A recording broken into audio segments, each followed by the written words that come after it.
Donald Trump is basically firing every single person at USAID. He ordered leave for everybody.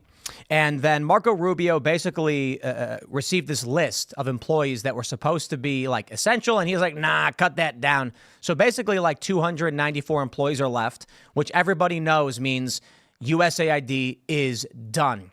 Trump then ordered the GSA to suspend and terminate all contracts with media organizations. This is nuts. Now, what we're hearing from the corporate press is that it's a conspiracy theory that the government's been giving all of this money to these news outlets. Yeah, they've been signing up for these exorbitant, insane subscription services, justifying it as a transaction. Politico came out with a statement saying, hey, well, it's just a transaction. You know, we got premium tools the government needs to spend $400,000 on per year for 170. And that's just one group. That's just Department of Energy. So we'll talk about that. A judge is trying to block Doge. And then we got to talk about they're singing the Black National Anthem at the Super Bowl, but they did remove End Racism.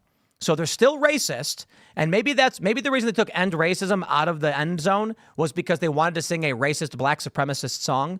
And we'll talk about that. Because I got to tell you guys, when I heard that they decided to sing a race-specific song, I was like, oh, whoa, where's the Asian anthem, huh? You know, what about me? What about, where's the Irish, the Mexican, come on. If you're going to do one, you got to do everybody, you know. Song for one race? Yeah, right. No, it's because they're playing stupid games. We'll talk about that, my friends. Before we get started, head over to castbrew.com. Pick up Cast Brew Coffee. If you go to the ground section, you will see a secret. We have Focus with Mr. Bocus and Misty Mountains. Do you guys know about Misty Mountains? It's a secret. Sitting right there. Costa Rican blend. Beautiful blue bag. And I got to tell you, we are getting rave reviews on Ian's Graphene Dream. It's sold out. We're working as hard as we can to get it back, but people love this stuff. We are currently working on a decaf low acidity version. Also, don't forget, go to timcast.com. Watch the Green Room show. I mean, we got a members only show coming up. Of course, we do Monday through Thursday at 10 p.m. where you as members call in and talk to us and our guest. But now we've got all these episodes of the Green Room show. Yesterday's was wild. We had Nuance Bro and Lisa Reynolds. Me and Allison are hanging out. Some naughty humor. It was good fun. Talk about the Super Bowl and things like that. And we'll have another episode up tonight. We were once again hanging out on the couch, and it's good fun. It's good fun. As a member, you support our work, make all of this possible. And I'm just going to say right now, if you're not a member right now, I'm just giving you fair warning. You want to sign up now or forever hold your peace. I'm just saying, I can't speak too much, but I can't say too much. But also don't forget to smash that like button, share the show with everyone you know. Really do mean it. Take that URL, post it on X, post it on Facebook, wherever you can. It really does help. Joining us tonight to talk about this and so much more is Mel K. Hello. Thank you for having me here. Very excited. Who are you? What do you do? Who am I? What do I do? I have the Mel K Show. I have been a writer for almost 30 years. I was in Hollywood for 22 years. I left that, and I really went into a lot of corruption, global situations. I try to follow the money on my show. I have a show every single night on Rumble, and I have a book out called Americans Anonymous, Restoring Power to the People, One Citizen at a Time, where I go through how I think we got here and that our country is addicted to conflict and chaos. And if we don't start to heal ourselves from the inside and make differences in our own lives and our own sphere of influence, then it doesn't really matter who's president. If we, the people, don't stand up and realize we're not just standing for ourselves, we're standing for the world, because the Constitution of the United States is the one thing in the way, I believe, of a full global governance model. I agree. Yeah, it's going to be fun. Well, thanks for hanging out. We got Brett hanging out. Guys, yes, Brett here. I host Pop Culture Crisis Monday through Friday at 3 p.m. Eastern Standard Time, which is why I understand why someone would choose to leave Hollywood after so many years. That makes perfect sense to me. I am Phil Labonte. I'm the lead singer of the heavy metal band All That Remains. I'm an anti-communist and counter-revolutionary. Let's go. Here's a story from NPR. My friends, U.S. aid cut dramatically as officials address stunning and irresponsible changes. I love this story. Trump, of course, announced that they were going to be putting everybody on leave. And so we have this, there's a development. They say that senior staff submitted a list to State Department leadership of around 600 people whose work around the world they deemed essential and could not be disrupted. But Secretary of State Marco Rubio approved less than 300 for exclusion from a broad policy that will put a large percentage of the 13,000 plus workforce on administrative leave by Friday at midnight. That's according to multiple sources. Might as well shut it all down. 290 people won't be able to do anything. That's kind of the point. So let me throw it to Mike Cernovich. He can break down a bit, just a bit. You know, Mike Benz, he's the guy. He's been going off on USAID. And tomorrow morning on The Culture War, youtube.com/Timcast, subscribe if you haven't, we're going to be sitting down with a bunch of experts on how USAID is basically a weapon of the deep state to stage soft coups and spread U.S. influence. Mike Cernovich says, this ish is crazy, man. USAID grants to far left-wing nonprofits. The nonprofits pay their employees six-figure salaries, most in the 300 to 500 year range. I'd estimate that over half of the DC economy is an outright looting of all of us via USAID grants. You guys want to hear something crazy? Rumors are circulating in the DC area that top shelf booze sales have dropped dramatically. This is what people are claiming. So I like to go to some of these restaurants. Look, we're not that far away. We're probably like 10 minutes from Loudoun County, maybe 15 or 20 now. The old studio was literally across the street. Yeah. You go down to Reston or Arlington, and they've got these really nice restaurants. Everything's super clean and beautiful. These people, this is the capital in the Hunger Games. It is. They're dressed weird. They have insane ideas. They're oblivious to the strife and the perils that working class people go through, and they get money likely through these systems. Now, I'm going to add one last thing to Mike Cernovich's point. I've worked for these nonprofits. It is not just that an executive director or senior staff get $300,000 a year. They work for multiple nonprofits at the same time. Yep. So when we look at these grants and we can see that, you know, insert democracy organization of some type pays John Smith $500,000, it don't end there. That dude's also on the board of another nonprofit getting some kind of compensation for consulting. Then he's a staff member or a consultant for another nonprofit. Me and my buddies did this 20-something years ago. We started looking at all the board members of various nonprofits working on liberal issues. And this is back during Obama. And we found that there were like 15 people that were on the board or staff of like 20 different nonprofits. And what they do then is some guy will come out and say, look, I work for a nonprofit and I only make $50,000 a year because I believe in the cause. He's telling you the truth, but omitting that he actually makes $3 million a year through all the other consulting and nonprofits he works for. That's a microcosm of the absolute dishonesty that comes from them, too. Just that example specifically is a microcosm of the type of lie by omission that everybody hates politicians for. Exactly. But this is what they do, and they fundraise off it. Yeah. They say, look, you know, I don't pay myself that much. Then their funds, their various organizations are paying them millions. So Donald Trump has nuked USAID. I wonder, what will this do? Will this nuke the DC economy? I'd imagine so. But also, I'm curious what you guys think is going to happen around the world with this elimination. I mean, I hope that there are significant vacancies in the greater Washington, D.C. area. But I mean, like, are we going to see countries collapse? Like, is all of a sudden, you know, Colombia going to be like, we're right-wing now? Less American gender studies courses going on in foreign countries. Yeah, it's my sense that these aren't, they're not funding the countries themselves, but they are influencing the country. So it's likely that there will be other influences that take the place of the United States. So there will, like Brett was saying, there will be less gender stuff. There will be less LGBT stuff, less what you would call woke stuff. I think we're going to see basically a lot of celebration around the world by people in countries that are aware that their country was infiltrated and that they had regime change or color revolutions that destroyed their nations. I mean, be it Libya, the former Yugoslavia, any of these countries, Ukraine. People are very aware that this is happening. And I'm sure you guys also are Bonn, Romania. There's also the connection to elections and USAID. So there are many people all around the world, Colombia, Chile, all over, Brazil, that people believe that the CIA, in the guise of USAID and National Endowment for Democracy, have gone into their countries, started the process of creating opposition groups, funded them in order to topple the regime that the people actually wanted to put in a puppet that's going to go along with the bigger scheme, which is Agenda 2030 and all of this, you know, global governance model of the stakeholders. And frankly, that's what I think think is going on. And the truth is that a lot of this at the very highest level is a UN operation. And if you are not on board with the UN and the international bankers that run it, then you are going to be overthrown. And I think people are hip to it now. Not anymore. Right. I don't know if it's going to be the case. It's not. Yeah. They're not going to be able Trump, to pull it off. I've been calling this Trump's March to the Sea. That, we had a great, someone called in the members only show and said that Trump's 3 elections track with Star Wars pretty well. A New Hope, The Empire Strikes Back, and Return of the Orange Man. And I hope that this time with Trump's victory, the deep state is routed.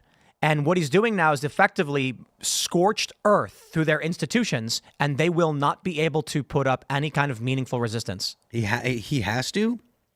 And I know that me and Ian got into it a little bit about this last night. But the reason that he has to is because the Democrats are going to use lawfare. Yeah. They're already talking about Elon Musk and saying that he's breaking the law. He's breaking the law. This is preparing the environment so that way they can charge him with crimes so they can put him in jail. The Democrats, this is the play moving forward. The left is going to continue to accuse the right of breaking the law, and they're going to use the levers of government to put people in jail for defying them. Right, which is why we need Kash Patel in there as soon as possible, and I'll tell you why. Because the Lawfare crew is very identifiable. It's through Brookings, it's through the Atlantic Council, it's Eisen and Weissman and McCord. They've been running this Lawfare for decades. Eric Holder, Mark Elias. These people don't work for Democrats. They work for the parent company that is running the United States of America. It's my belief that there is no left and right, Republican and Democrat, that really our country is captured by a group of people that consider themselves the stakeholders of the region that is the American region, if you look on the higher level. And really, these lawfare people, all they do is they work for them to create roadblocks for anyone that wants to change the status quo, which is the funneling of money into these groups. So it's the Gates Foundation, the Open Society, Omidyar Foundation, Democracy Alliance, and then the whole Arabella Partners, Tides Foundation. Well, all of these lawfare crew, especially the Brookings lawfare people, if you look into the entire situation from before Crossfire Hurricane all the way through, it is the same lawyers, it is the same people involved in the fake impeachments, in the Mueller-Weissman report, in the Transition Integrity Project, jump to the entire last 4 years. These people are a small group of lawyers basically around Georgetown that truly do not work for the best interests of America. They work for the billionaire class that has captured this country and really is looking towards the global governance Agenda 2030 model. And anyone that gets in the way and threatens the trillions of dollars that they put in, they're going to take down, destroy, and hopefully ruin forever. But I think that's over, don't you? No. No? I think they're at it right now. I think that look, Mary McCord, who's the architect of a lot of this with Norm Eisen, they've been doing a show right now. Jen Rubin and Norm Eisen, for some reason, have a new podcast, and Weissman's going on there. And these are all the people that have been doing the lawfare the whole time. They said they've been planning for a year. Now, I understand that they're not going to have success like they did in the past, but I do think there's about probably 3 or 4% of Americans that will still show up anywhere that they ask them to go, whether paid or not, because they are that far gone, and they don't realize these people have no concern for them, that they're just players in the game. What do you mean, activist types?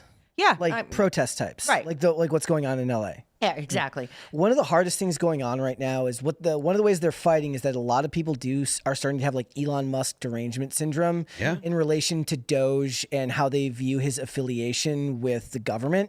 And one of the best things that you can do is to try to find, and I know this sounds counterintuitive sometimes, the driest fact givers can sometimes be the best weapon against somebody like Elon Musk, who tends to be very bombastic online, which kind of triggers people in the same way that Trump derangement syndrome did. I like just sharing stuff that Mike Benz does. I was like, if you can't read through this and take the time to understand these connections, then you don't need to worry about this because you don't care enough to actually look into it. So I'm seeing a lot of memes being made about how Elon Musk is the shadow president. I'm like, look, if you can't take the time to look into the facts from somebody dry who's just giving you a bunch of documentation, and you don't even have to do that. You don't even have to go as recent as that. You can check something like ChatGPT, which is already biased, and just say, give me facts about USAID and their affiliation with the CIA and see what we've been doing in foreign countries for decades and decades and decades. This isn't the stuff of movies. This is stuff that's absolutely going on in the country right now, and you should be concerned. If you are more worried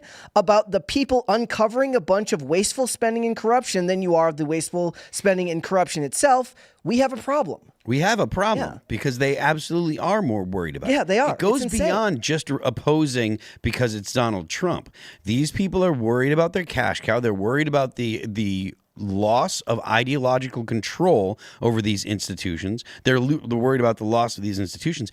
It should be totally uninteresting to the American people that the government is cutting waste. It should be actually the American people should be like, yeah, we want that. There should be, I wish that there was an amendment that said, look, every single administration has to cut 10%. Right? You can increase spending, but you have to cut 10% of the government because you know that there's always at least 10%, probably more, of wasteful spending. Well, we're doing the that idea now. that you could go ahead and have no audits that even the Pentagon can't. We haven't had a budget since 2007. And the fact that they're freaking out about this. Isn't Hegseth calling for an audit on the Pentagon? Yes. Well, they failed the last 7 of them anyway. Well, that's why they took out General Flynn was the audit at But the to Pentagon. your point, there's been no budgets. Like it's just been omnibus spending. The fact that they're behaving as if this is some terrible development, it's like, wait a minute. How can you present this idea to the American people? And how is it that there are people out there that actually buy this? Well, maybe it's a giant distraction anyway, because what I think is that they've lost the control of the narrative. And I'm talking about the intelligence community, the unconstitutional spawned from the Patriot Act intelligence blob that Mike Benz and everyone talks about that shouldn't exist. Frankly, I think that there's too many eyes on them. There's too many podcasts like this one and other ones that are pointing at the IC, at DHS, at the surveillance state and asking what is going on. So I think it's a big distraction, just like the Twitter files. They release them when they could no longer not release them. They're releasing all this when people are actually looking at what's going on in foreign countries and USAID. So maybe this is also part of like the beginning shock and awe, because the real thing we have to deal with in America is what's happening here to our country. And instead of focusing on Elon Musk or Donald Trump and what they're doing, we should be looking at what all of this has done to our country, to our backyard, to what has happened here. And really, I think that it all goes back to this country being captured all the way back by the bankers and billionaires and the globalists that want this global governance model. They've invested trillions of dollars since Obama signed us on this agenda in 2015. They are all go for it. I believe Obama was to take us into Hillary. Hillary was to take us into the end of the agenda by 2030, and this country was going to be done. The whole thing of that whole globalist thing that we're talking about, that I believe the Lawfare crew work for, I believe that the IC out of the Patriot Act work for, is that there are no more nation states. Yes. It is much easier to have a technocracy, totalitarian, 17 goals, which is all it is, to control by regions, like you were saying about Hunger Games. When I read what Kissinger and Brzezinski and all these people were talking about, which is how I think we got here, it really sounds like Hunger Games, that they would like people and nation states to believe they're free, to believe that they have sovereignty, but at the end of the day, they don't, because above them is the Bank of International Settlements, IMF, World Bank, all the tentacles of the NGOs and the globalist organizations connected to the World Economic Forum and the UN, and they don't want us to see them. So right now, yet again, I think we're all pointing at each other when the true danger to our country and the world is actually this group of people that consider themselves stakeholders. Yeah. The global public-private partnership I just covered for a week with Noor bin Laden in Davos, they're not stopping. They fully are on board to turn us into a totalitarian, technocratic, one-world controlled thing from Brussels. And we're all fighting each other when it's like, pull the money out of all these things that are enabling that. Basically, every executive order Joe Biden put in was to reverse everything Trump was doing to get out of the global system. But we're not fighting each other. We're fighting people who blindly march behind these institutions. Right. So the American people have I guess you can say those who largely vote for Trump, people who have woken up, whatever you want to call it, they're not all conservative. Some used to be liberal, some are conservative, some are libertarian. I mean, the Libertarian Party largely supported Donald Trump. Yep. And then you have these people that no matter what Democrats do, they will defend them to the point where Elon Musk can uncover that the USAID was funding like gender puppet shows in Peru. Yeah. And there are literally Democrats being like, I like it. Yeah. And you're like, why? Your tax dollars, your money. Could you want to fix the pipes in Flint? Then stop defending this. And they're like, no. So it doesn't need to be left or right. It's whatever the institution in the machine state is doing, the Democrats are marching behind it. The problem is, at a certain point, when RFK Jr. is like, I think we shouldn't have dangerous chemicals in our food, and the Democrats go, you're bad, you're wrong. Regular people go, what? Right. This does not make sense anymore. A lot of them, it just comes back to a nanny state. A lot of them really, really want to have faith in a state that's going to take care of them, when we understand, or we've learned the hard way, that that's not really how the real world works, and you can't rely on a government to do that. Right. Totally. Let's jump to this next story. We got this from the Post-Millennial. Trump ends every single media contract at the GSA. Trump told the General Services Administration to terminate every single media contract. I just want to say right away, the media is going to claim that's conspiracy theory. The government's not funding these things. Funding is the manipulative language that they use. What's happening is large amounts of money to the tunes of tens of millions of dollars are being used to purchase these ridiculously expensive subscription packages and tools these media companies offer, effectively propping up whether these companies, like, look, Politico's like, we've got an analysis tool they're buying. Great. And then the $3,000 a year per person that's going to your company, you then write anti-Trump news. And what's going to happen is these companies, they know who butters their bread, the Biden administration. So, of course, they're not going to defy them. They don't want to lose $1 million contract. Nobody does. And that's effectively the kickback. Yeah. Trump is saying, shut it all down. He recently came out and said billions of dollars had been stolen by USAID and other agencies, sending it to the fake news media, mentioning Politico got $8 million. Now, I want to stress this because last night people were saying, a Nuance Bro brought up, but how much of their revenue, what percentage of their revenue is that? Because if Politico is doing $200 million a year, do we care about $1 million? Super Chatter made a great point. If you had a company that makes $50 million a year, to a leftist, they're going to be like, wow, you're rich. And then you look at his balance sheet and his profit was 50 grand. Yeah, $50 million a year, but you're spending that on staffing and resupplying and things like this. Then along comes a government contract and they say, you normally sell a product for $10, right? We'll give you $10,000 per product, $1 million a year. And guess what? Now you have $1 million profit and that guy's putting it in his pocket. So they want to play these games. Yep. Trump's shutting it all down. I don't know that this ultimately disrupts the media apparatus beyond what we're already seeing, but I want to stress this. I believe there's a strong probability that as Elon Musk continues his purge, his deep dive into these institutions, we are actually going to find many of these media companies are receiving funding from the U.S. government in some way. Yeah. Well, that's why they've named them trusted news sources. If you Google now, it takes 5 pages to see somebody that's not a trusted news source. There's a reason for that. YouTube's the same. Right. So there's a reason for that. And the truth is, I don't think that this whole movement that they've been promoting will continue. I really think it's going to fall apart without these media outlets that constantly put out information that isn't true. I saw Brian Stelter earlier today, unfortunately, on CNN, laughing about it. Now he's saying it's unreality. They've jumped from misinformation to unreality. And he's saying it's unreality that Politico got funding. Well, Reuters also got funding, and AP also got funding, and all the trusted sources, New York Times, Washington Post, all got funding. They shouldn't need funding if they have a good product. You didn't get money from the government. Well, let's clarify. It is technical funding. Politico says for $13,000 a year, you can get access to our premium package. And the government goes, guess I'll buy that. Now, and I'm saying this, if I launched the Timcast Trump plan and it's $10,000 or it's $15,000 a year, and then all of Trump's staff signed up for it, Democrats would call that money laundering. Yep. Yes, absolutely. And that is what it is. It's a transaction. What do you mean? He's just buying a service from me. Well, this is like they name their NGOs. You know what? You know what really grinds my gears? I deal with this all the time in business. My accountant says, if you overpay or underpay, the IRS will have questions. If you buy a building, right? Let's say you own a house and it costs you $200,000. And then you sell the house for $100,000. IRS is going to have questions. Who did you sell it to? Some guy I met. Why did you sell the house at half of what you paid for it only recently? They are not going to let you just do that because that means taxes aren't going to them, plus the property tax in the local area. How about this? You buy a house for $200,000 and then flip it for $1 million. No, let's actually play this game. What do you think would happen? Okay, a news subscription costs $20 a month, and I'm being generous and saying 20. And the government's spending $2,750 per year per person. So let's just call it 10 times.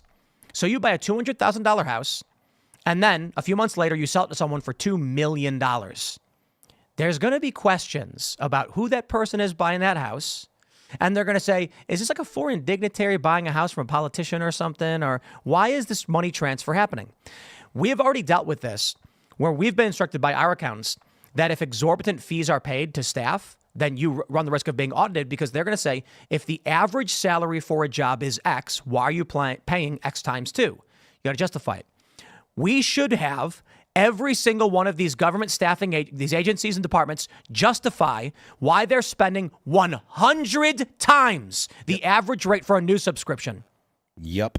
And I mean, I would love to see these kind of things happen. I don't know that they're actually going to, so I think that we should just cut off all the spending right off the bat. I don't imagine that you're going to be able to pin Politico or Bloomberg as having actually done anything wrong. Not that this is above board, but I just don't think that the government's going to be.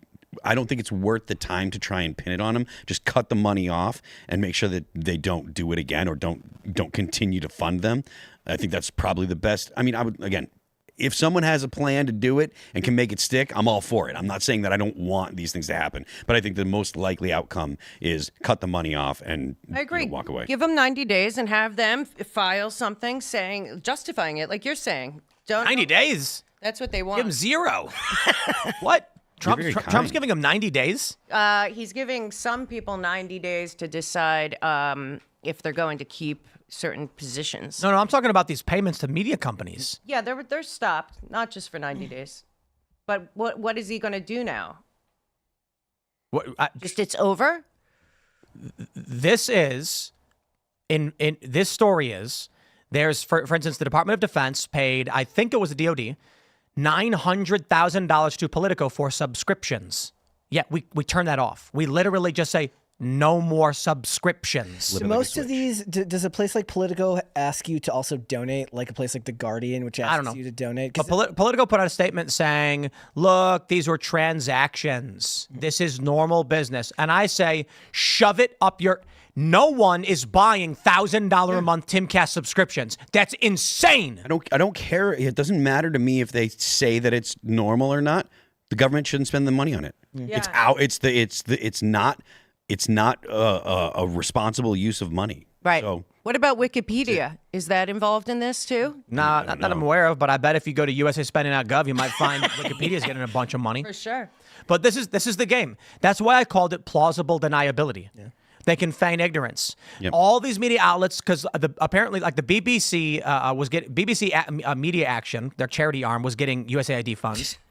But you apparently have government employees buying subscriptions, exorbitant fees to AP, Reuters, New York Times, or whatever, hundreds of thousands of dollars, millions of dollars, and then they go, "We're not funding anybody.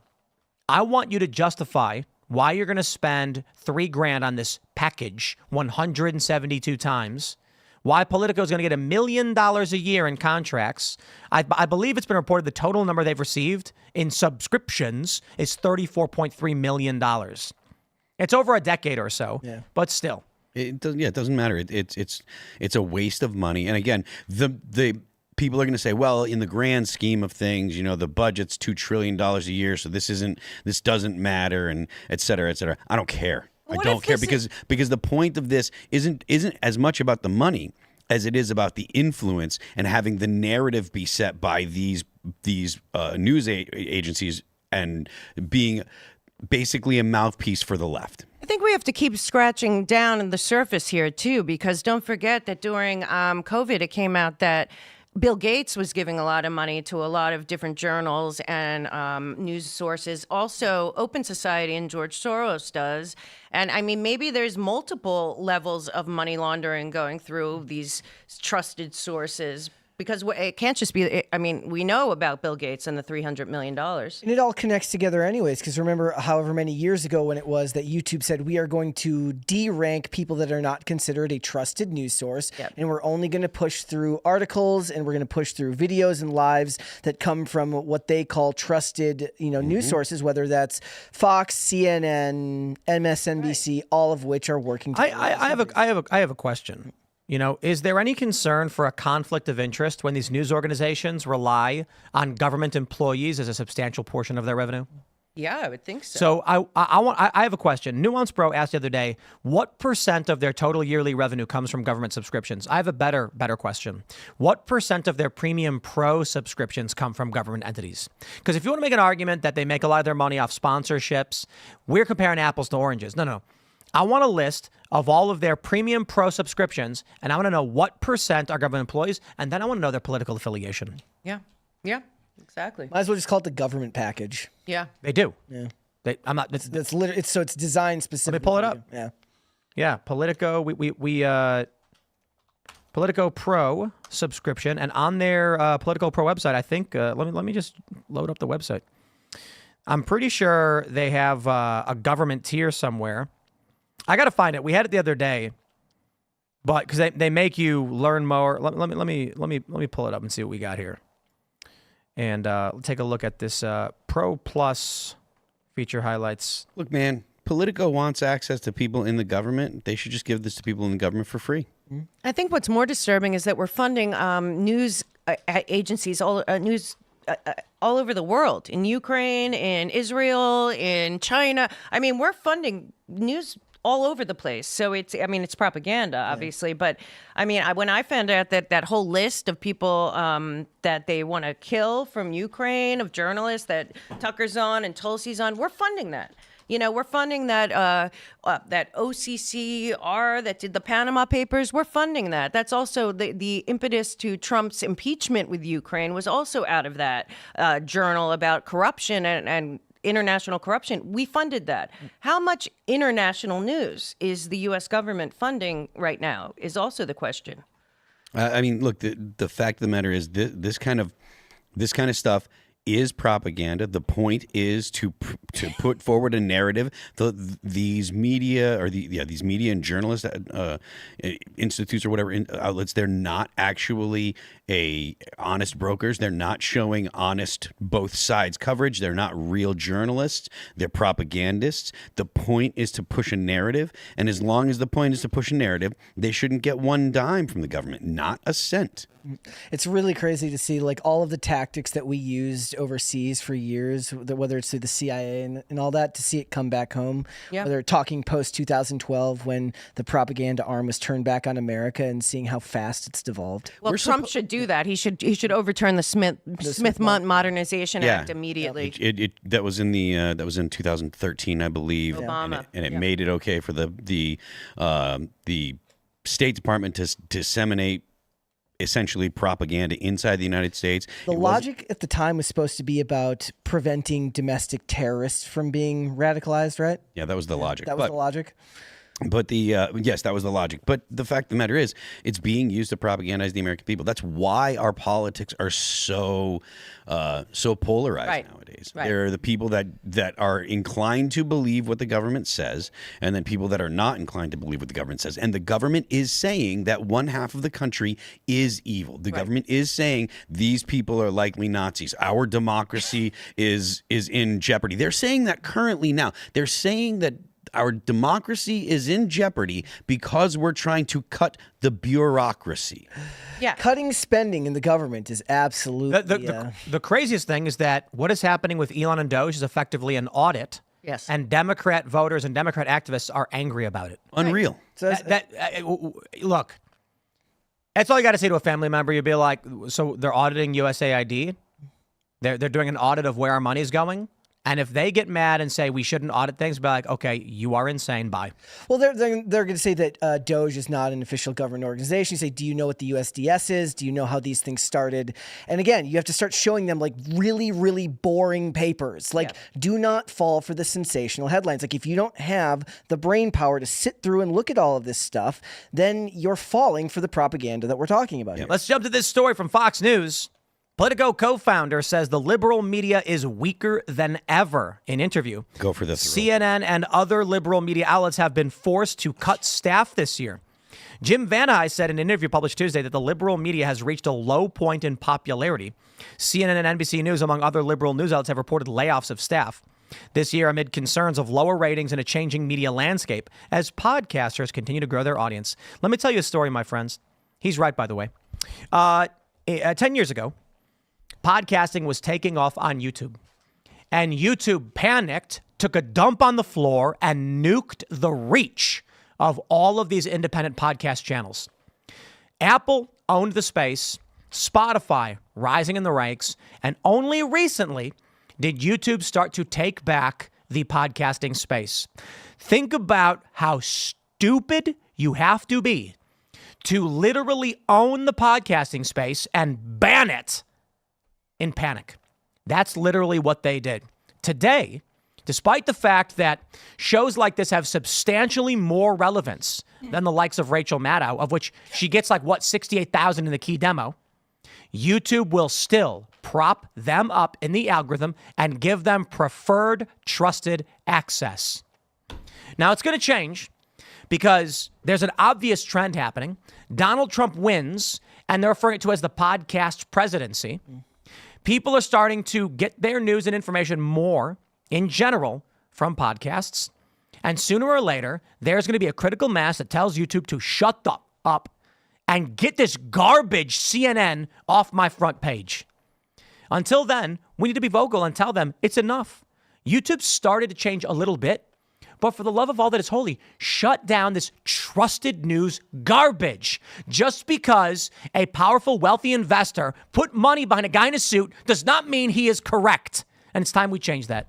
Do you think a lot of that has to do with the fact that YouTube's connection with Google and they want preferred treatment from the government before, after Trump came in the office, they were hoping that post-Trump presidency that they would be prevented from growing, I think it's bigger than that. I think that they're all partners of the global public-private partnership of the World Economic Forum and the UN. They're all in on it. If you go look at it, Google is a main partner, as is, BlackRock and all these other people that are really running all this stuff. And frankly, I believe that they are protecting them and that they are all in on not the great narrative was written by Klaus Schwab after the Great Reset. This is all about, remember, just last week, just when Trump was inaugurated, they had the Davos meeting. At the Davos meeting, the number one thing was fighting misinformation and disinformation. They had people from Google speaking, from AP speaking, from the New York Times speaking. These are their media. That's the great narrative proponents. Those are the people that push them. That's why. And frankly, like I said, since 2015, they decided they were going to push this on all of us on planet Earth, this idea, this dystopian future technocracy, totalitarian agenda, and anyone that's not going along with it, they were going to silence. And that is exactly what they've done. And now we see it. And to Mel's point, anyone that thinks that this is just made up or whatever, she's referencing a book that was written. You can go read the book. You can go read The Great Reset. You can go read The Great Narrative. These are books that are written, and all of this stuff is laid out. It is not some kind of it's not a secret. It's not something that's hidden. All you have to do is go and read the books written by the people that want to implement this stuff. Klaus Schwab is very big on letting people know exactly what he wants to do and what he believes. And remember that the reason why they wanted to prop up their own networks is because they haven't found a way to move into politics in a way that somehow feels authentic, meaning that they want to create their own Joe Rogan, as they said after the election, but they don't know how to do that because they don't know how to do it. They can do it with liberal women for some reason. They can do it with podcasts like Call Her Daddy. They can pull in liberal women into their agenda, but they have a very hard time getting into traditional politics with something that feels authentic because you either have bread tubers or you have a dude in a suit telling you that Barack Obama was the greatest president of all time. Bread tubers are suffering right now. Yeah, is that connected to USAID? idea? I have no idea. I don't know. Well, Vosh says that he Probably. that it is.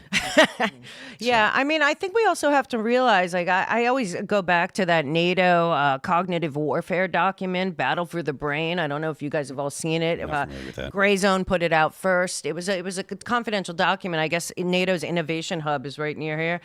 Basically, it was a battle for your brain and talking about how they were using social media and media in general to divide and conquer people within our nation and nations around the world, so that we didn't deal with the real problem, which is a very big push to end the sovereignty of nation states. And so at this point, I really think that we are in a cognitive warfare on a massive scale, and anything that they can do to confuse the situation. So maybe looking at Doge and all that isn't really our biggest problem. Maybe looking at what we can do during the next 18 months before these people start, going into the midterms, like what we can do locally, looking at all these NGOs have local situations all over the country, all these sustainable development goals, UN, World Economic Forum, Open Society. They infiltrated the local communities first. If we, the people, stand up right now and actually take control, not look at Trump and DC, the sewer, look at the swamp in our own backyards. That's why I wrote Americans Anonymous, and get together for freedom, liberty, privacy. Those are the things that are on the line, and do the real hard work, heavy lifting ourselves. Like, people are, the founders said this, the founders said that. America's not even 250 years old. We are the founders. So at this point, I think we have an option to save the country, because, Trump's always saying, they're not after me, they're after you, I'm in the way. I think they're not after America, they're after world, and America and the Constitution are in the way. I And that's where I strongly feel like agree we with are. that. The Constitution is a uniquely resilient document. It's a really, really, really solid piece of government, a way to lay out a government. It's very resilient. It does resist tyranny. It takes a lot of work it's taken a lot of work to get to this stuff. A lot of unconstitutional stuff that has been slipped by. A lot of misusing things like the Commerce Clause and misusing the Necessary and Proper Clause. Those two things right there have made for a lot of the garbage that's on its face unconstitutional. But you get a court to just say, well, the Necessary and Proper Clause says that we need this, exactly. or the Commerce Clause says that we can do this because it's supposed to make regulate interstate commerce, which I'm not even going to get into what regulate meant back then.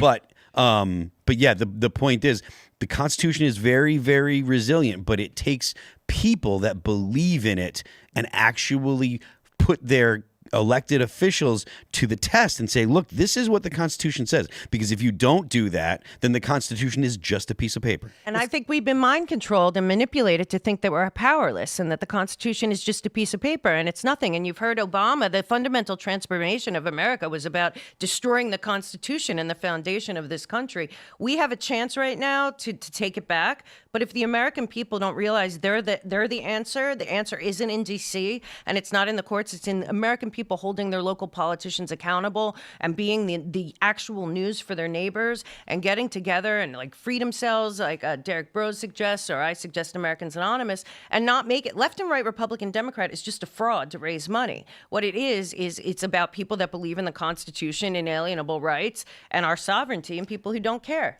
It's one of the reasons why the left is so gung-ho about the idea of packing the court, why they come back to that all the time, absolutely. and why they love the idea of getting rid of the Electoral College, right? Because they don't actually believe in what our democracy actually means. Power is the important word for them there. They say that empires last 250 years.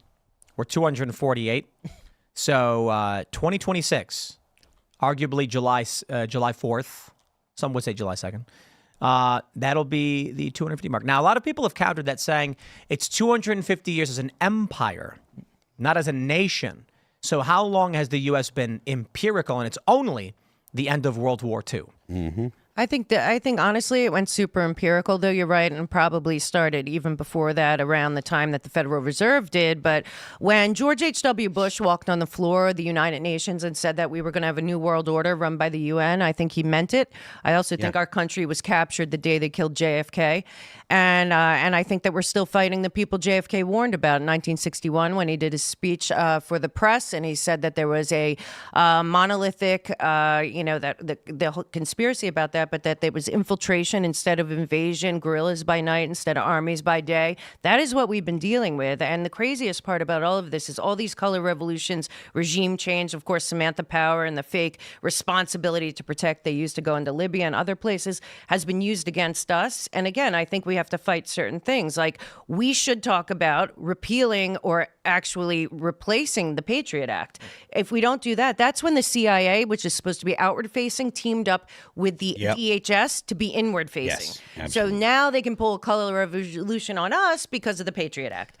So there's lots of things. Or the 17th Amendment, when states used to actually pick their senators through the legislature, and it wasn't a national thing. There's lots of things we can do to take it back to the people, but I think it has to be the people on a local and state level that really make the difference. Let's jump to this story from the Post-Millennial. You guys may have seen the story. Trump was at a prayer service, and this super woke bishop did the whole woke thing of, "We're so nice. Won't you have mercy?" Well, it was brutal and annoying. As it turns out, the Episcopal bishop who attacked Trump received $53 million in taxpayer funds. Unreal. According to records, EMM received $53 million of funds from various government programs to resettle 3,600 individuals in 2023. So let's start over. Instead of this individual, I'd like to translate for you, of course, as she was preaching to Donald Trump saying, "Please have mercy." I would like to translate that to modern English. "Please, Mr. President, don't shut down my kickbacks and the money flowing to my organizations, which make me very wealthy. Have mercy." I mean, it's not a shock. I mean, everyone in DC, it seems, is part of the swamp. What it was a Unitarian church, was it? The Episcopal Migration Ministry. Well, I mean, But also, I mean, what is with the 501c3 in churches and synagogues and mosques anyway? I mean, Johnson, I think, put that in to control them. A good church with a good pastor and everything would be able to sustain itself. I mean, I think we have a big issue with that. Yeah. Well, I mean, normally you tithe. You donate to the church. You get something, you give They back. come and they go around with the collection plates and say, "Please give." And I grew up Catholic. We would have they would give us a little box full of envelopes, and then every time you go to church, you'd put money in a little envelope and you'd put it in the collection tray, and that's what helps keep the church going. Right. So those donations are all, I believe, they're all tax deductible. The church is allowed to do politics and things like that. That's codified. But then you find out that a lot of these groups, like there's like the Lutheran Ministries or whatever, was people were saying that they were getting hundreds of millions of dollars right after Biden lost the election. Right. Catholic Charities, I think, was also accused of getting a bunch of money and facilitating illegal immigration. What's up with that? Yeah. Which is funny, too, because the left hates the Catholic Church and loves to talk about how evil the Catholic Church is anyways. So depends on the church. Well, it's Catholic Charities. That's the problem. Because, I remember there was a document that Jamie Raskin and a couple other people gave to Biden and Harris. It was like the secular Democrats of America. And every single group on there was like Jewish, Christian, Muslim, Catholic, but they were all secular Democrats. This is how a lot of the George Soros Open Society funded things have a religious tint to them, but they're not necessarily that. And I think that's a lot of the manipulation of names. Just like they say everything's about democracy, then when you put in a religious thing, because I know HIAS, which is I think Jewish Family Services, was funding a lot of the immigration. Catholic Charities was, UN was, but there was also multiple other religious organizations getting money to facilitate the open border. And you know what? You see the name and you see that it's a religious thing, and people just think, "Oh, they must be good." Well, that's not true. That's how they hide people that are not. Yeah, wasn't this particular? She's a bishop or whatever, wasn't she? Isn't she a member of the LGBTQ?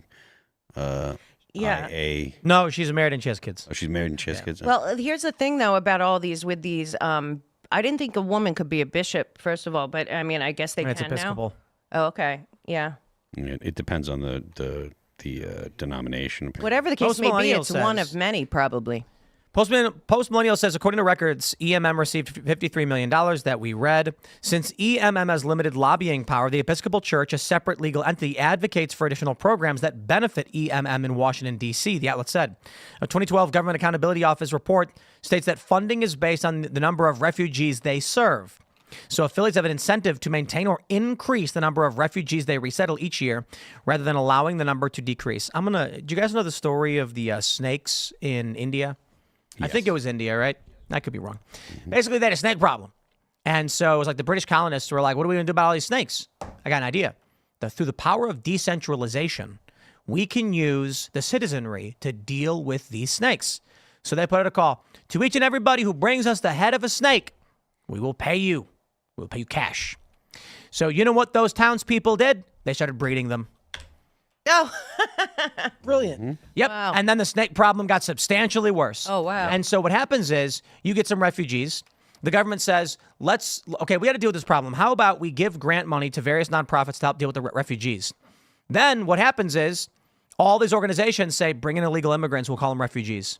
We'll get way more money from the government. And this is the perverse incentive we are witnessing. It has to stop. wow. That's true.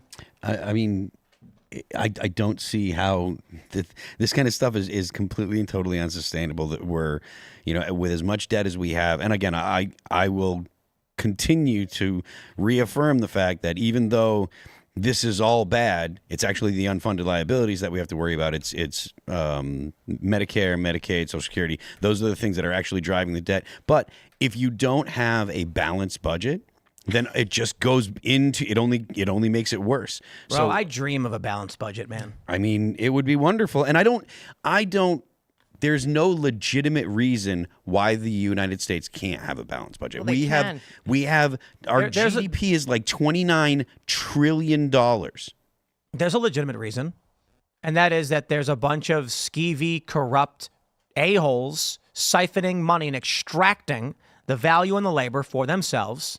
Government go. needs That's the it, political platinum package. That's why we can't have a balanced budget. That's right. I mean, us normies, we spend $20 a month for our Politico, but the government's like, no.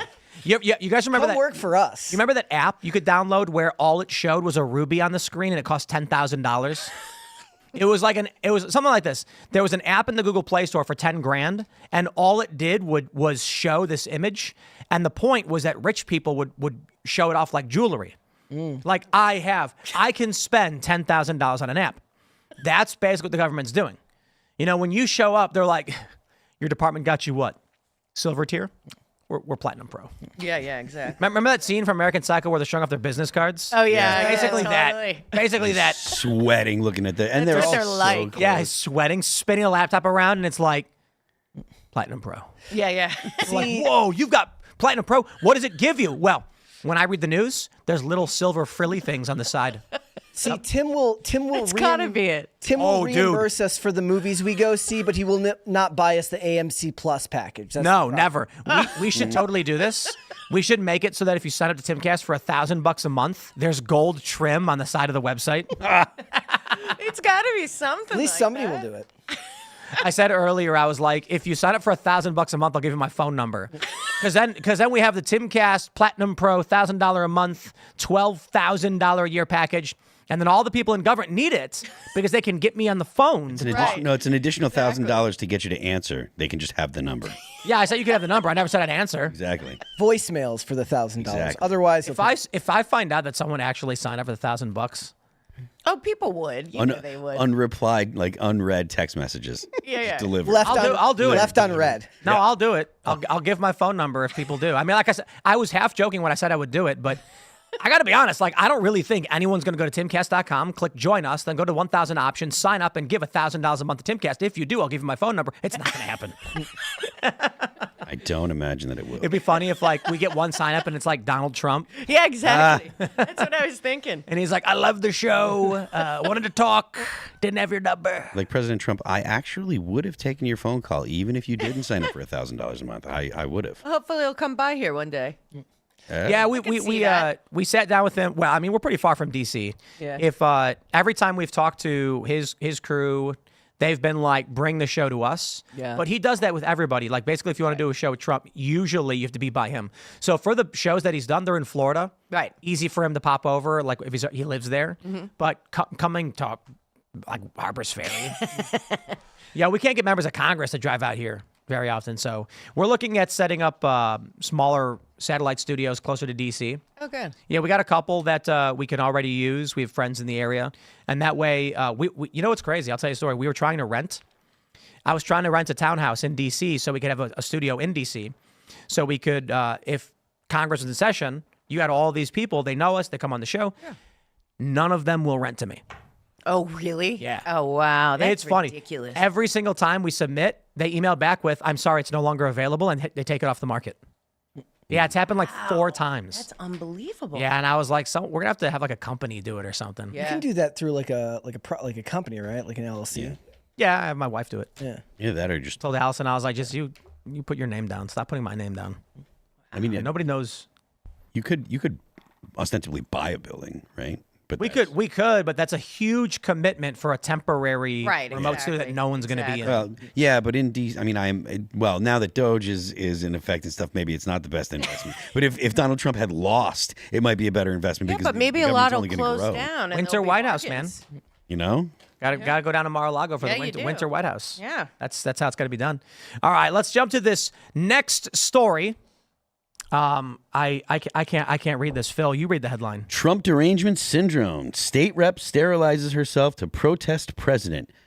Thank you. What? Is this like those This women is real. that were... This is real. Okay, Democratic Michigan Rep Lori Pahutsky, during a protest Wednesday against Trump, announced she decided to sterilize herself as a way to challenge the new administration. Lady, Thank you for your service. Is what Thank you for- what Tim is saying. Thank you for your service. We appreciate your commitment to not making another one of you. Exactly. Thank you. this was just under 2 weeks ago. I underwent surgery to ensure that I would never have to navigate a pregnancy in Donald Trump's America. I refuse to let my body be treated as currency by an administration that only sees value in my ability to procreate. Oh, my God. I'm he pretty just- sure every conservative is saying exactly what Phil just said. Didn't he just make Pam Bondi like Attorney General? Yes.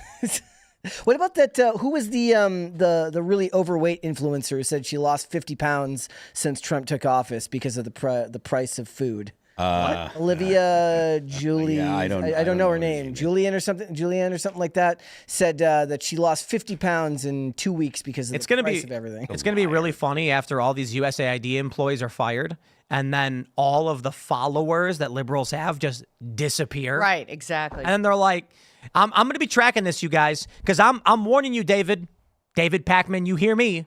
I'm staring at your subscriber count, and after USAID goes down, if those numbers, if your views don't, I got questions.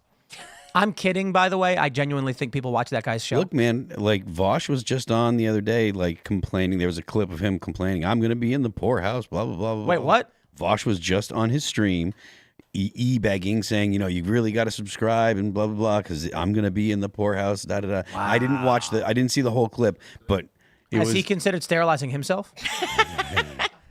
I think, well. Yo, hold on, I got a question. Like, this movement's been around for a minute. Like, when Trump was running, tons of women said that they were going to sterilize themselves so that they don't risk getting pregnant in, a post-Roe America or whatever.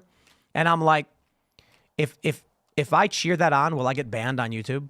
If I clap, you go, girl, they're going to be like, stop that. You know what I mean? Think about how sad that is that people would do that over politics, deprive What's sad themselves about of it? a happy life. I mean, I They don't consider that a happy life. No. They're not depriving themselves. They are sacrificing themselves for us. Oh, I'm sorry. They also don't consider so that a happy deranged. life. They don't see the life. They don't see like having a family. They are making the world a life. better place by stopping climate change. I wish Wait, that's our in. You can't ban me because I'm celebrating their efforts against climate change. Oh, good for you. That's good. Liberals, if you want to fight climate change, I hear, don't have kids. Oh, right. All right. I did see AOC discuss that. That's right. Yes. So I'm not being mean. I'm agreeing with I'll be mean. So, but let's go back to that Vosh thing. I heard that there were some, so this happened after the election. Pacman and Brian Tyler Cohen, a bunch of people were like, I'm losing subscribers. Oh, heaven, help me. And then at the end of the week, Pacman was like, no, they started signing back up again. We're getting people. Is that true, or have they been bleeding subs the whole time? I'm not sure. Hey, if you're watching and you know the Vosh clip that I'm talking about, tweet that at me. Just tag me. But if I understand correctly, the situation was, do you have it? Okay. The situation was he was on his Twitch stream and Pacman's doing well. His show's growing. Oh, well. He's getting lots of subs. Good for him. YouTube's propping them all up. Trump's got to have a meeting with the YouTube people. And he's got to be like... Did he? Yeah, I think he did. So we'll see what happens. I did hear that, Musk went there and it was supposed to change, but I saw in the last few days a couple people said that they were still getting, their posts taken down and stuff on Instagram. But well, YouTube is still very much propping up the left, censoring and doing all that stuff. You're going to find out that like the government is buying a bunch of YouTube premium subscriptions. I bet you they're doing that too. Yeah. Well, YouTube Premium is just TV, isn't it? No. they're YouTube TV is different than YouTube Premium. Okay. I think it did come out that they were buying a lot of Disney Plus subscriptions. Was it for real?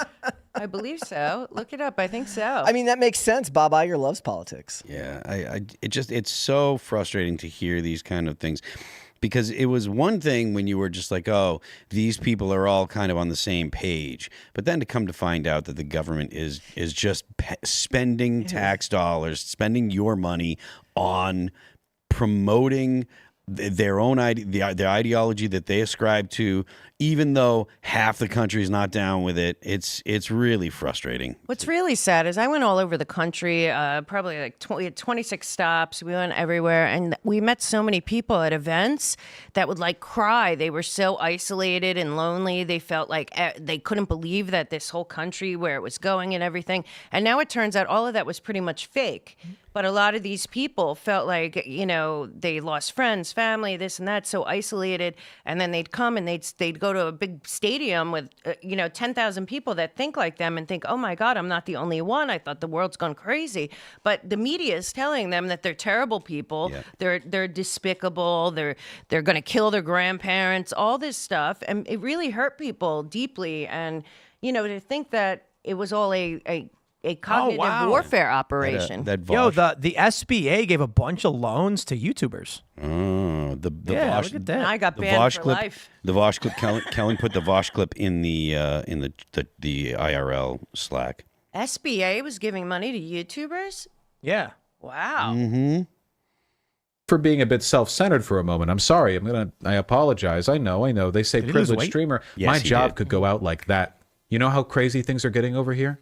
Literally, like at any moment. You know that?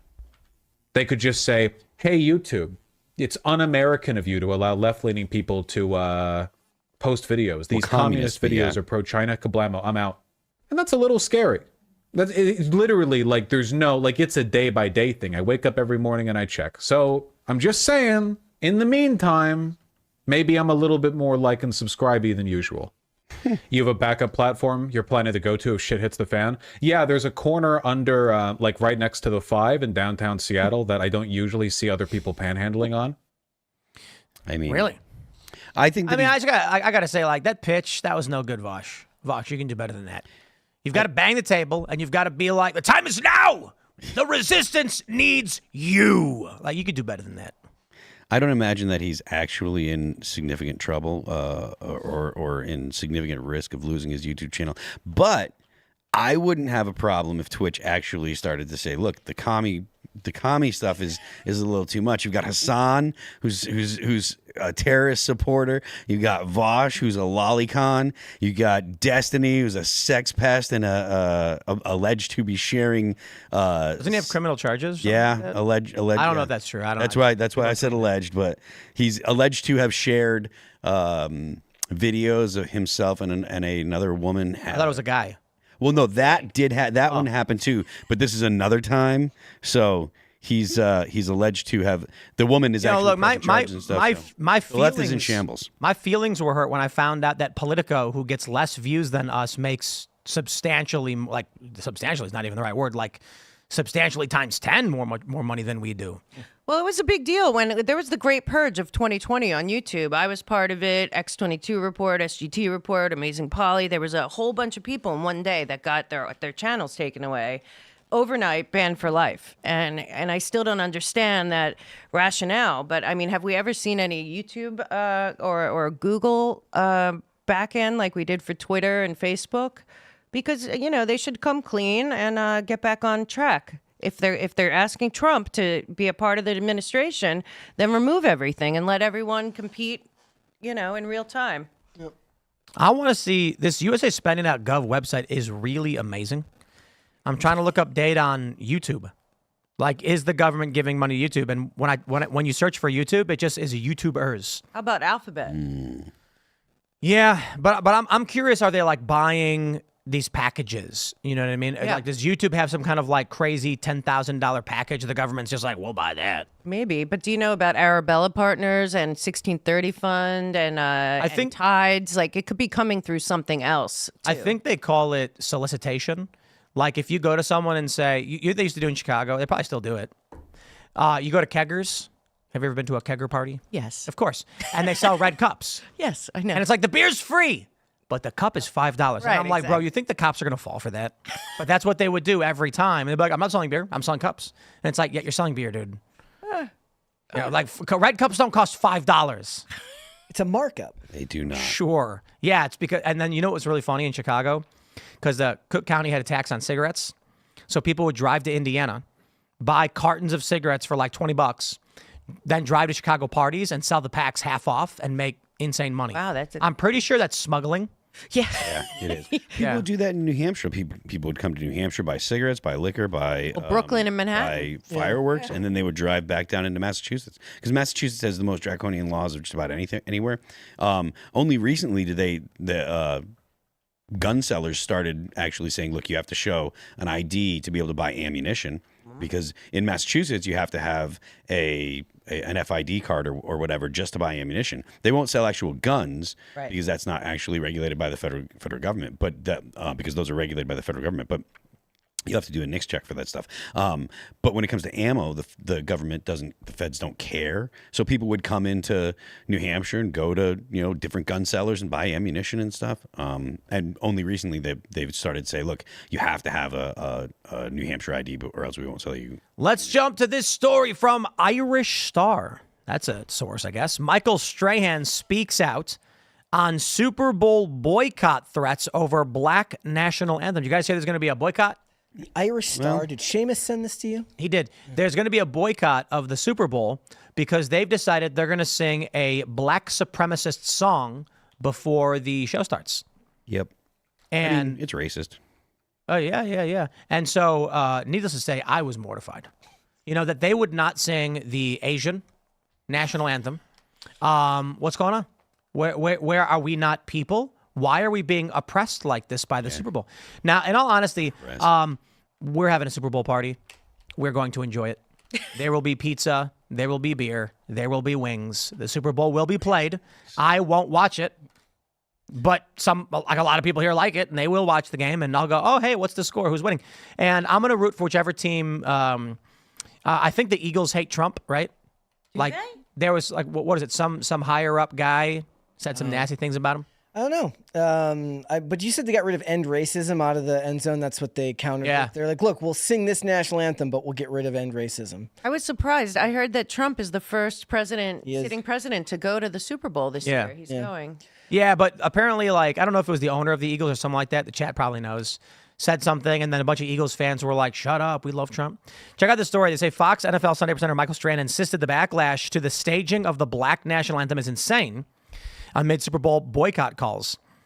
Blah, blah, blah. The song has been part of the Super Bowl festivities, although it has become a talking point in recent years as the Star Spangled Banner has already performed ahead of kickoff.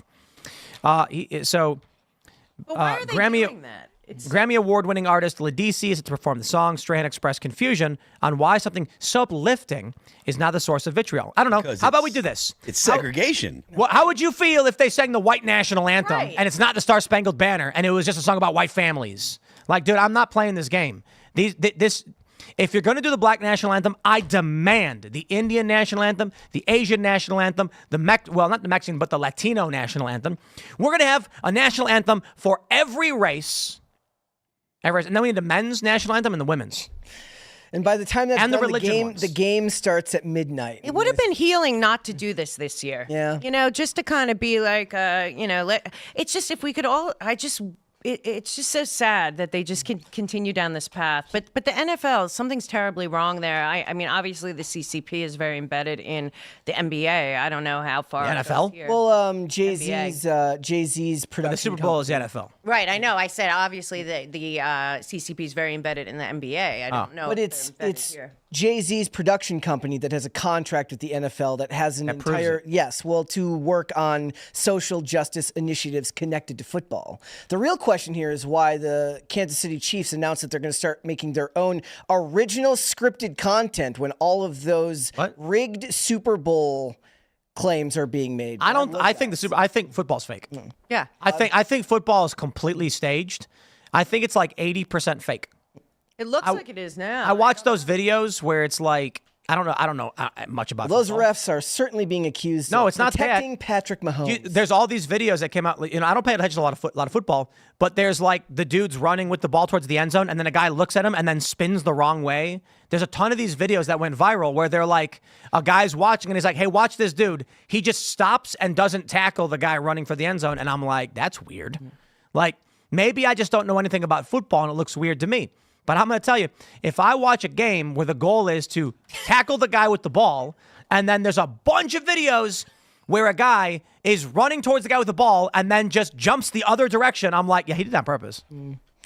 They try to justify it, make up reasons like, you don't understand the play. Like, I had to do that. I'm like, I don't know, dude. Looks fake to me. The other thing that's going on right now, so because Trump is attending the game, it's become a political issue as well, where they're cornering the players. They're like, so how do you feel about playing for the president? And every single one of them looks like there's a gun to their head, and they're like, I think it's an okay. Like they're very terrified to be like, because like Travis Kelce and Patrick Mahomes and other players were like, yeah, it's an honor to play in front of the president, which of course is being spun as, I love that guy, he's fantastic, which is just a way for really, really dishonest press outlets to get clicks because they suck. Which is why they shouldn't get federal money. Which is why we shouldn't be sending them our tax dollars. Went full circle. Absolutely. Exactly. No, I mean, look, the idea that the sportscasters are asking players what they think about the president going to the president going to the Super Bowl. There was a time in America where every American would simply say, that is a great honor. I'm glad that the president is a football fan, and I hope he really enjoys the game. That's the correct answer. The fact that there is a correct and incorrect answer is a sign of rot in this country. Yeah. We're all Americans, and you may not like the policy that the president has or the program that he prefers, but it is not a stain on anyone's life to say, I think it's good that the president is going to engage in one of the national pastimes, one of the biggest sporting events that happens in the United States every year. He is going to be a part of it. He's going to go to New Orleans. We just had a terrorist attack not 2 months ago here in New Orleans. It's good that the president's coming down here, that he's showing that it's okay to go out there and enjoy things in New Orleans, showing that it's safe to go and do these things in New Orleans. This is great that the president's going to be here, and terrible leftists have to make it a big deal. I hate them so much. Was that us earlier talking about the New Orleans terrorist attack? Like how that one feels like it just got memory hold? Is that just the acceleration of how many things seem to happen constantly? I think that's what it is. Where it's just like, I heard that they were supposed to put the barriers up. They never put the barriers up. They didn't even know the barriers were there. And then the story just seemed to disappear from the news. Yeah, when the Secretary of Defense was missing in action for 3 weeks. Nothing happened. He was in the hospital getting like a colonic or something. Is that what happened? He will not a colonic. He was getting. I think he was getting checked for prostate cancer or surgery for prostate cancer. But either way, it was the SecDef, and then ignoring the fact that Joe Biden, it was a corpse at that time. Right. He was literally a walking zombie. He was not an awake and cognizant human being. He was a zombie the whole time. Fair enough. Did you see that Joe Biden got signed to a Hollywood talent agency? CAA. Unreal. With head of the Joe snake. Manchin was apparently through the same company. I was like, Joe Manchin has an agent as an agency? That's amazing. Yeah, well, Jill and Hunter have been CAA clients the whole time. Amazing. Yeah, amazing. Hunter for You know his what art books. he needs to make For their books. He needs to I make see. the Weekend at I was Bernie's hoping movie. That's what I said. Yes, Weekend I was at hoping he Biden's. was going to get cast for a film or something. Yeah, Weekend at Biden's, and he can actually play himself. We should make that. Yeah. Number 3. They've I'm pretty sure someone's already made the skit of that. Yeah, it has. But I'm saying, but if he actually Ryan did Long it, do that? he could actually rehab his image a little bit if he like leaned into it and just went and made a movie where he's just a corpse. He could play Mr. House if they did a Fallout New Vegas movie. For those that don't know what that is, it's so Fallout, of course, takes place like 200 years after a nuclear war wipes out the world. And Mr. House is a rich guy in Vegas who strapped himself to a machine so that he could, and he's like a decaying corpse strapped to a computer and he can't move, but the computer talks for him and he's like, I will live forever. That would be perfect. You know, I like the idea that Joe Biden's he's just going to stay that age for the next 200 years. He's like, the joke's on you guys. The CIA gave me the super drugs and I'm just going to be here. There's a name for that super drug. Yeah. It's called NAD. Yes. Nicotinamide adenine dinucleotide, available at your local hydration therapist. Yeah, I don't know, man. All I know is that the Super Bowl is an excuse to have a party. Yeah. And so I don't think anybody is actually going to boycott it. We're not. I would kind of like to as an FU, but like, dude, nobody's boycotting the Super Bowl. Look, sporting events used to. So a lot of people in the political space will have the conversation about how that sports are used to distract people from what's really going on. But in a lot of ways, despite the team sport mentality that a lot of people have, sporting events were unifiers, and there were ways that people commiserated and came together in times of bad and good in a country, and that can't always be a bad thing. Now, you can say that being too involved in sports or things like that and not caring about what's going on, if you don't know who your local congressman is and stuff like that, sure.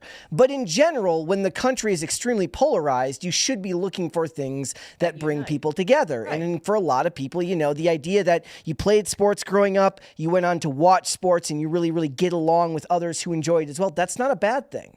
I'd really like if we stopped caring so much about the personal lives and private lives and day-to-day lives of the politicians at all. I want them to really scale down the government and get to a place where it works properly, that we don't even have to talk about it, we just know that it's happening and we can oversee it, because it's become a reality show. Like, I really don't care about their personal lives, and yet every single day, if they're not doing something on Trump, it's somebody else they're destroying or exploiting or putting out there. It's really important to know whether they're interested in men or women. You know, it's a big component of modern woke sporting and creative works to make sure that the person you're watching on camera, do they like guys or do they like ladies? That's they want to make sure everybody knows the proclivities of these individuals, and I'm like, yo, I literally don't care. I don't care at all. Like when I watch Captain America, I don't sit there and think, wow, Chris Evans is a really great patriot who wants to join the army. I'm like, he's an actor, and he's probably dumb. Like, I'm not trying to be a dick to Chris Evans. I just mean, like, the assumption that people... Well, I watch an actor or a musician, I don't know or care about their personal lives. I'm not gonna ask. It's whatever. It's never bothered me to look at an actor who I know is absolutely insane politically, and I can still watch all the movies that they make. Not only that, like, there are people that are musicians that I find their politics absolutely detestable, but I still like their music. Rage Against the Machine is one of the ones that comes to mind. They're straight up, there's commies in the band, but I like their music. I've always liked their music, even though they're garbage commies. Let's jump to this next story from The Telegraph, taking the world by storm. Oh, I thought this was fake. Lego can be anti-LGBT, says Science Museum. Institution's Seeing Thing Queerly tour claims people think the toy bricks are gendered and reinforces the idea of heterosexuality is the norm. I'd like to pause and just state all the Legos are male. That's it. They all got doodads that stick into doodads. You know what I'm saying? It's true. Wait, does that make them all hermaphroditic because technically they have both? No, it's because the doodad sticks into the rear of the other block. You know what I'm saying? You had to know where that was going. But wasn't it the Legos that got rid of the cop Legos and all the Legos during the whole thing when they were trying to be politically correct during Black Lives Matter? Yes. And now they've turned on the Legos. They were all proud of them when they got rid of all the cop Legos, and now I do they're love how, like, heterosexual. you get an analysis from the same website. Now not even Lego is safe from today's gender-obsessed loonies. Apparently, the Danish plastic bricks adds weight to the heteronormative notion that there are only two sexes. There are only two sexes. There are only two sexes. There are only two sexist. Here's the problem, though. This is funny and all, and we can all laugh at this, but the problem is there's probably some study that's being funded by the USAID Right, exactly. overseas that is going to put this out as a report for people to read, not realizing that it was your tax dollars that paid for it. Oh, it's a science museum. They say that people describe Lego bricks as having male and female parts that are made to mate with each other. Did you ever go to a like market and you're buying, if you're buying like electrical components, and like this is really true. Phil, you know this. You go to a Guitar Center or something, and you need to get adapters or plugs for some instruments.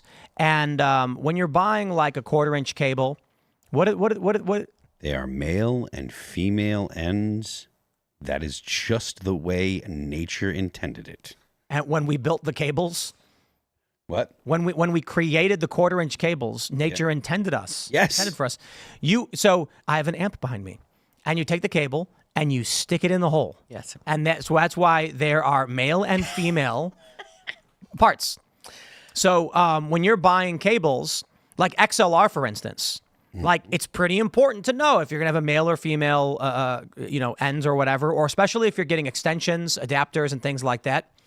There's male and female. If you get male and you need female, or you get female and you need male, you're going to have a bad time. But that means that Guitar Center is anti-LGBTQ. Thank you, It's Guitar like Center. when, remember when they stopped putting master bedroom on listings for, Yep. Yes. for apartments and homes? Now it's primary. Primary bedroom.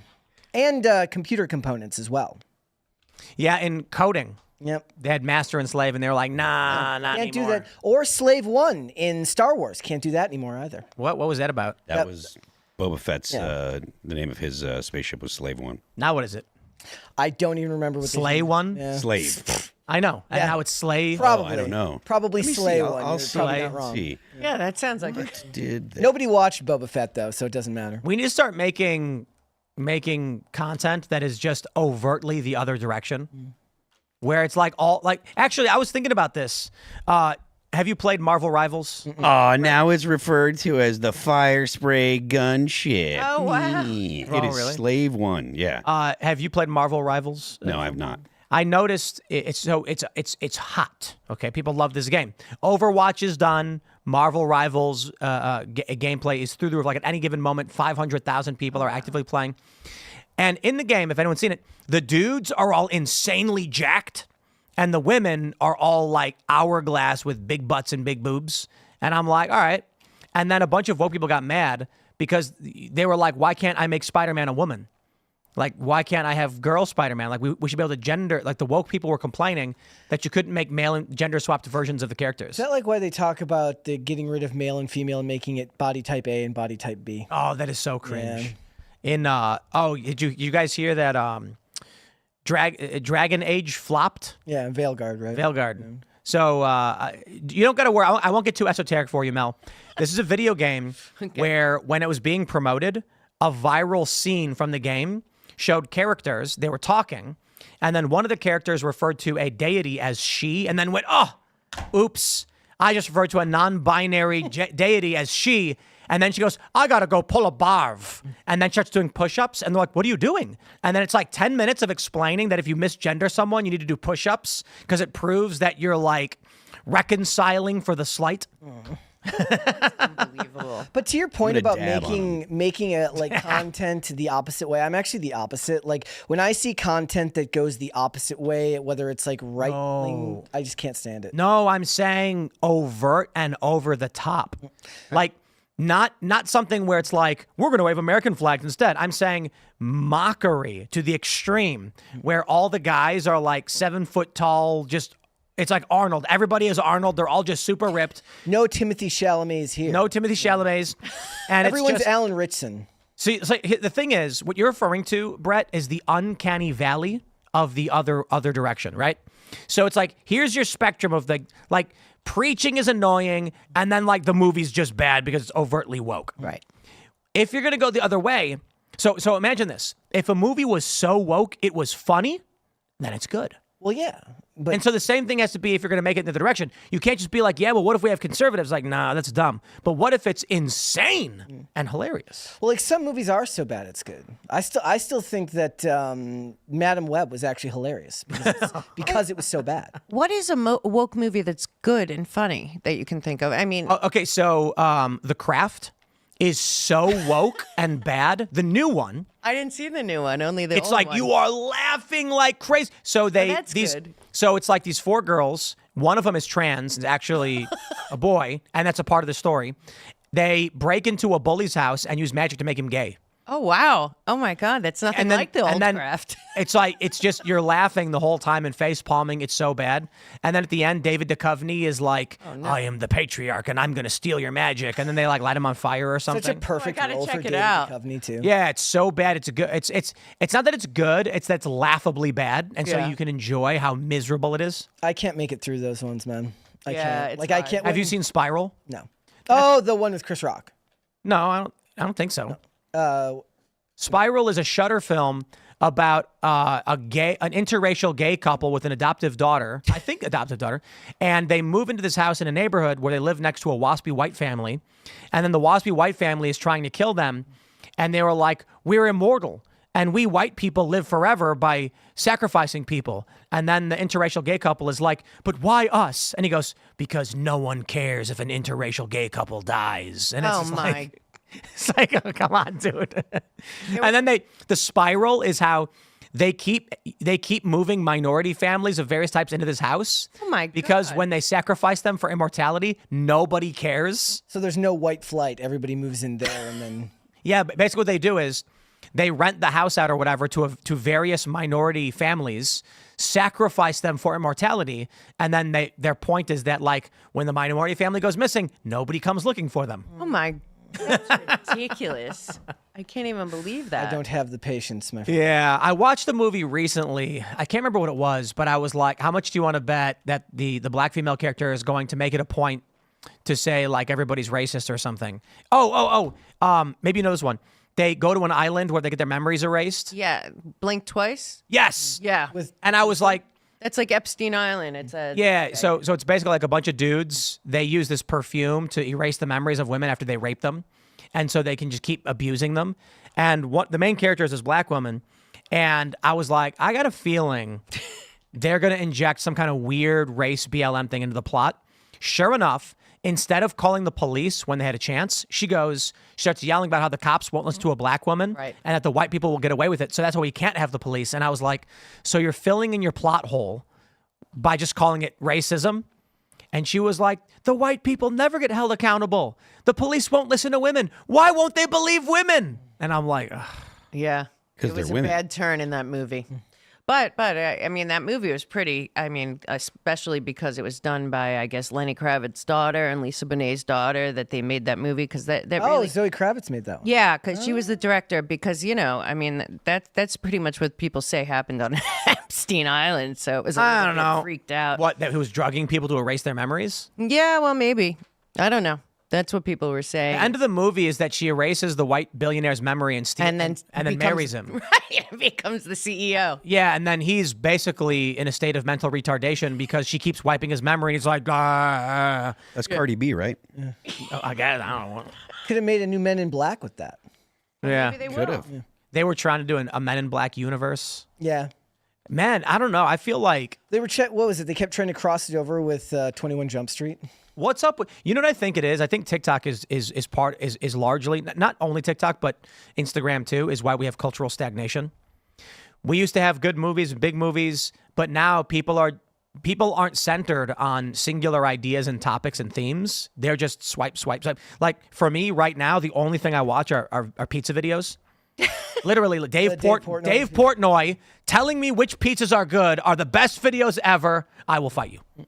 It's just he's nailed it. I'm watching a video from 10 years ago of him being like, this pizza's so good. One bite, and then he bites it 5 times. He likes the best style of pizza too, in my opinion. Thin and crispy? Yeah. No flop. No flop though. And Dotoli. Do you know Dotoli? Yeah, I thought I was the one who told you about him ages ago. Yeah, he's probably my favorite person to follow on Instagram. If Dude, you're it's looking amazing. for somebody to inspire you, this is the Bro, guy. he's like, I'm gonna stuff buffalo chicken wings in a pizza crust, and I'm like, this is the greatest content ever made.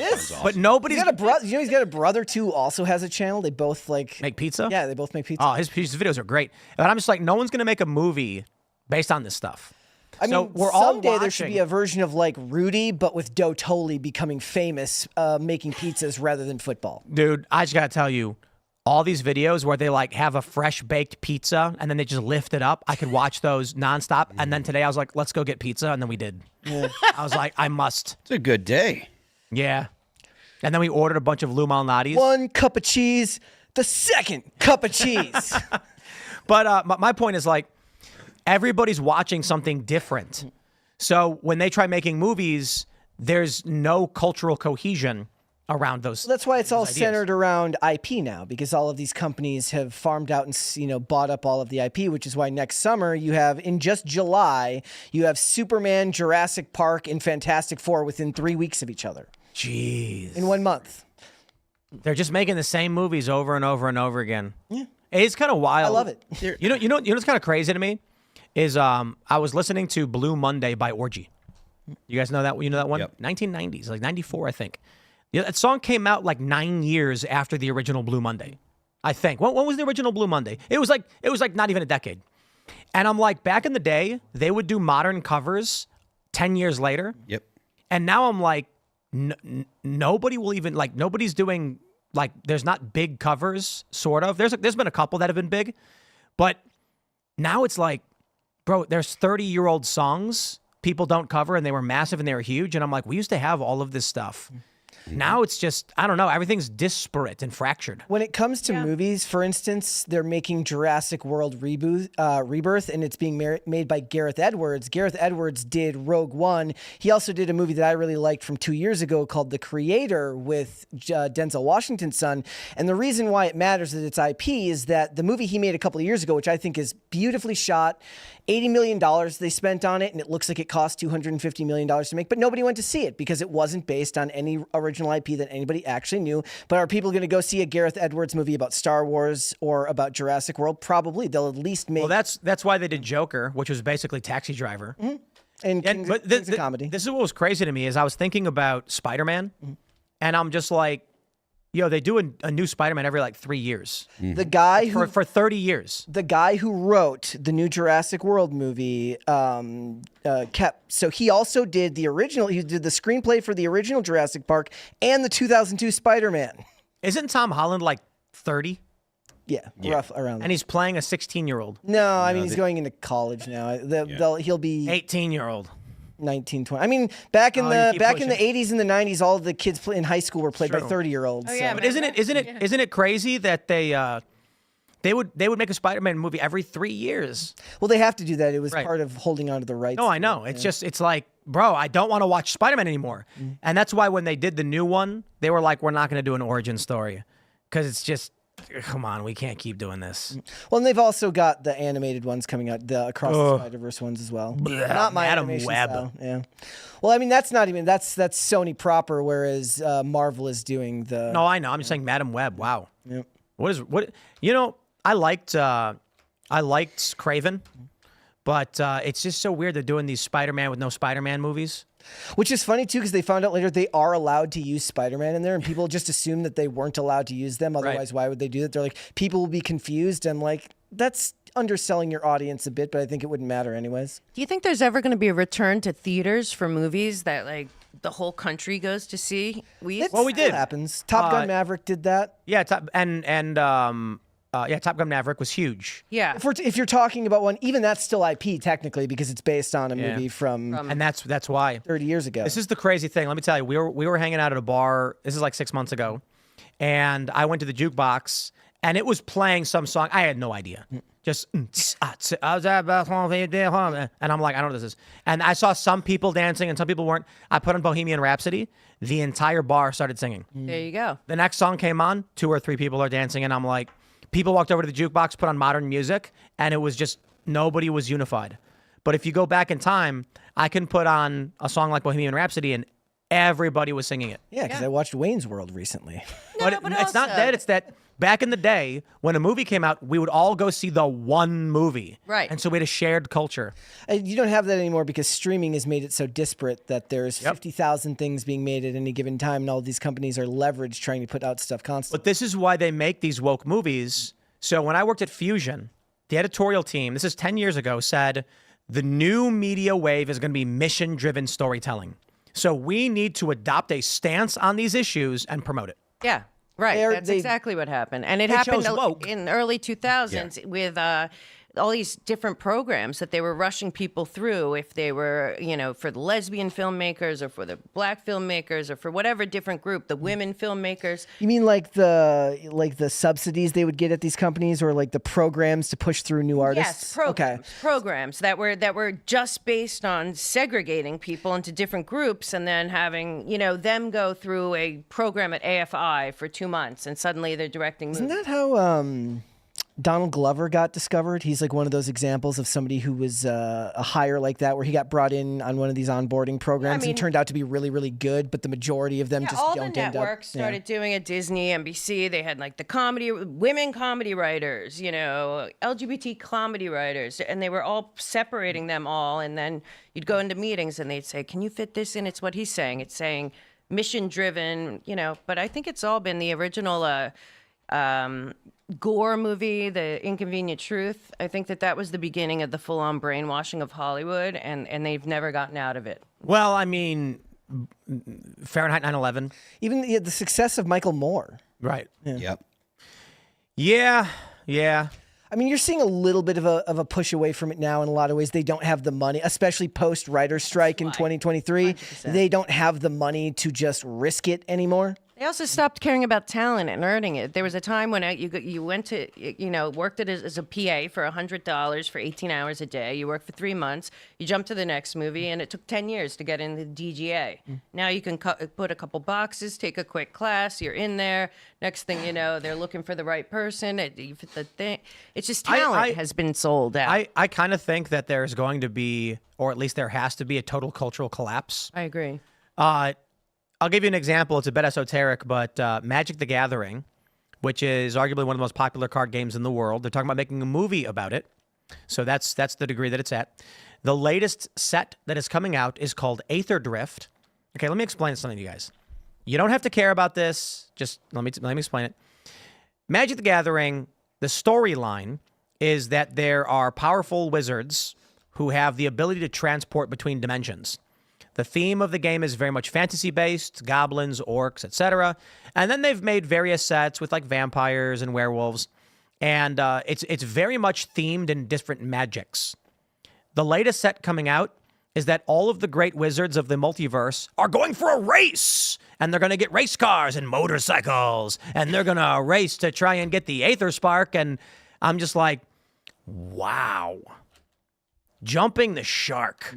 And then I understand like that's just something that I'm paying attention to, but then I see like Dragon Age in Veilguard, and it flops, and I see like Marvel Rivals is dominating, and it's literally just regurgitating the same IP that's almost 100 years old at this point, and I'm like, sooner or later the bubble's gonna burst.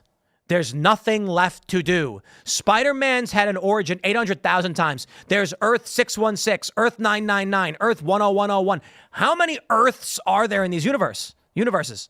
Well, I saw not too long ago, I think it was Martin Scorsese was in an interview, he was in his 80s, and he was talking about movies now, and if he would make movies, start making movies if he was young now again, and he was kind of talking about how, like, all the deep movies that we grew up with, like Terms of Endearment or Apocalypse Now or, any of those movies, that great movies, Godfather, that they don't make movies like that anymore, that Groundhog Day. That move you from the inside. Well, the life experience of the filmmakers of that time, especially if we even go farther back than that, ones who were in selective service and had to, and were in the military and then came through in times of war, brought about great storytelling. Now, most everybody kind of grows up with a universally homogenous experience because of the internet. And people are, the way I always equate it back to is like screenwriters of the past read great literature. Right. Screenwriters of today watch movies and try to recreate what they saw with their own identity. He was also saying all of the heroes now are superheroes. There's not these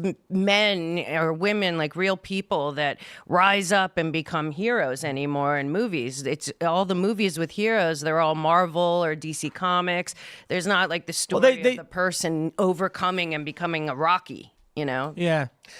Like I mean, the I get- journey you get of, that- of the hero, like the hero's journey. We're not seeing now normal people become extraordinary heroes. Hollywood is admitted to being against telling the story of the hero's journey now because it's a true. uniquely male story, which Yeah. they can't do with. It's one of the tried- reasons why female storytelling doesn't work with the hero's journey because it doesn't work. I do love how they tried doing a female hero's journey with Brie Larson and Captain Marvel. And so it's like the hero's journey. Captain America very much did that in a lot of ways. Thrust in action, aided by Jumped magic, on the et cetera. grenade. Yeah, all that stuff. And then they were like, they tried to do a female-centric storyline with Captain Marvel. And the problem is female centrism doesn't involve jumping on grenades the way the male power fantasy is that you jump on the grenade to save the women and the children. Right. That is not the same motivation that women have. So I think Wonder Woman did a good job, but they made Captain Marvel. And the storyline is that her power is being suppressed by a man. Oh. She's got a chip on her neck. And finally, he keeps telling her to control her emotions because she's too emotional. I'm not kidding. And then in the end, she finally overcomes the commands of the patriarch, breaks the device on her neck, and then blasts him, knocking him out. And like, that was supposed to be the female power fantasy. And I'm like, well, I guess it wasn't, because people watched the movie and then nobody went to see the sequel. Right. And the problem is that movies that appeal to men and women, when it's that type of movie, whether it's superheroes or spies, both men and women enjoy those stories for vastly different reasons. Yeah.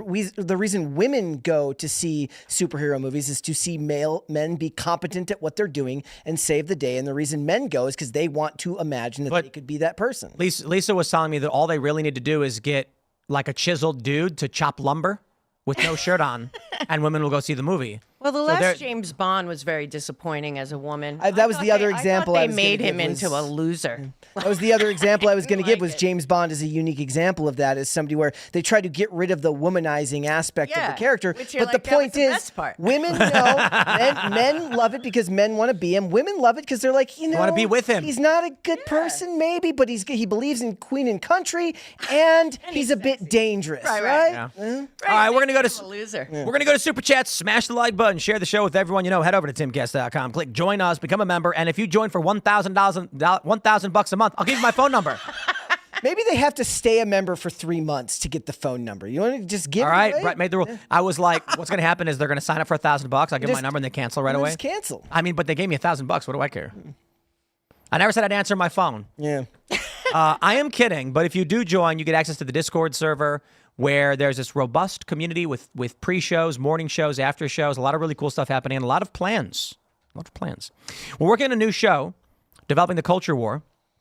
The goal is to find a live venue, have a live debate in front of an audience, but the audience is only going to be our members. Oh, wow. So if you come to the door and you're like, I want to come and watch, Phil debate Destiny, then it's members only. It's for Timcast members. You can sign up right then on the spot. If you're a member, you can come on in if tickets are available. But here's the best part. Members can submit their talking points on the core issue of the debate, and then we are going to invite people to join us at the table. You get 5 minutes to debate your points, rebut, counter, etc. And then we will debate with you for a few minutes, and then you'll get up. Everyone will say thank you for coming, and you'll go back and sit down, and we'll rotate someone else in. So this is a way we can bring our members onto the show, bring in fresh ideas, members of the public, and create some real value in the community. And I'm thinking that this is going to get a lot of people like liberals, libertarians, conservatives, atheists, whatever, to come and join the conversation. We keep trying to book these high-profile libs. They won't do it. So let's just go to a space where we can say, if you want to sit down at the table, all you got to do is you be a member, because that's basically what pays for the show. Right. If you're a member, tickets are free for members. And then you get to come in, and we can only choose so many people, but you join in. So I say, become a member if you haven't already. I'm telling you right now, you're going to want to be a member right now. All right, here we go. The Emperor's Champion says 2026 is looking pretty good so far. No more USAID propaganda. David Hogg, vice chairman of the DNC, and Dems are choosing to defend the indefensible. Life is good, my friends. Brucewitz. I think it was Brucewitz tweeted, I can't believe we trolled the DNC into actually putting David Hogg in as vice chair. Wow. Yeah. What were they thinking? Nothing. Apparently. Unbelievable. Yep. Vaught confirmed. This is from Just Glenn Phrases. Vaught confirmed as director of OMB. Now say it with me. Afuera. Afuera. Let's go. Let's get it.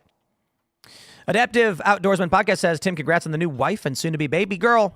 I have a baby girl due in late April. Any tips on growing small podcasts like mine? Thanks. Work harder than everybody else.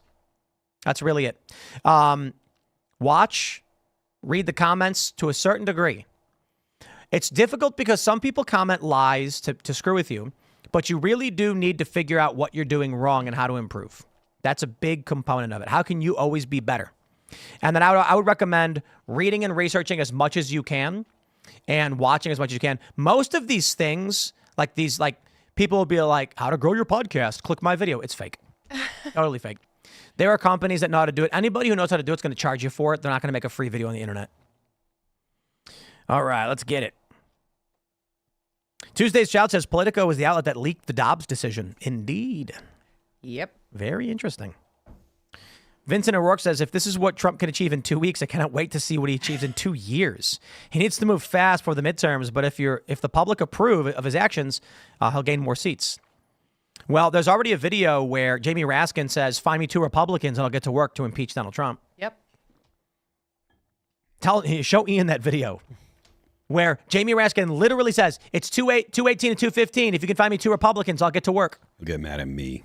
Yep. He'll be like, stop saying that, that the thing they're saying that they want to do is going to happen. Meanwhile, they all got pardoned. Him and Adam Schiff won't be quiet. Meanwhile, they're walking around pardoned for what?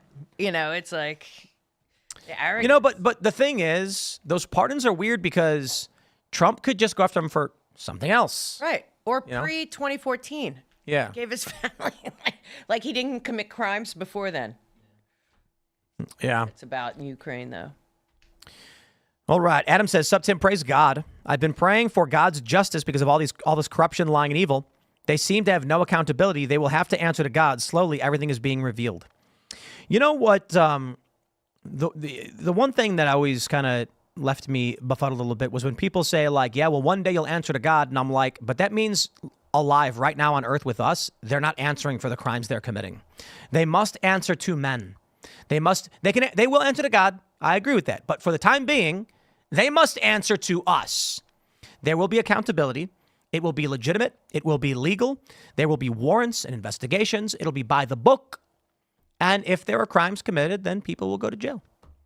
I am more confident than ever. Me too. That this will happen now because of the things Trump is doing in 2 weeks.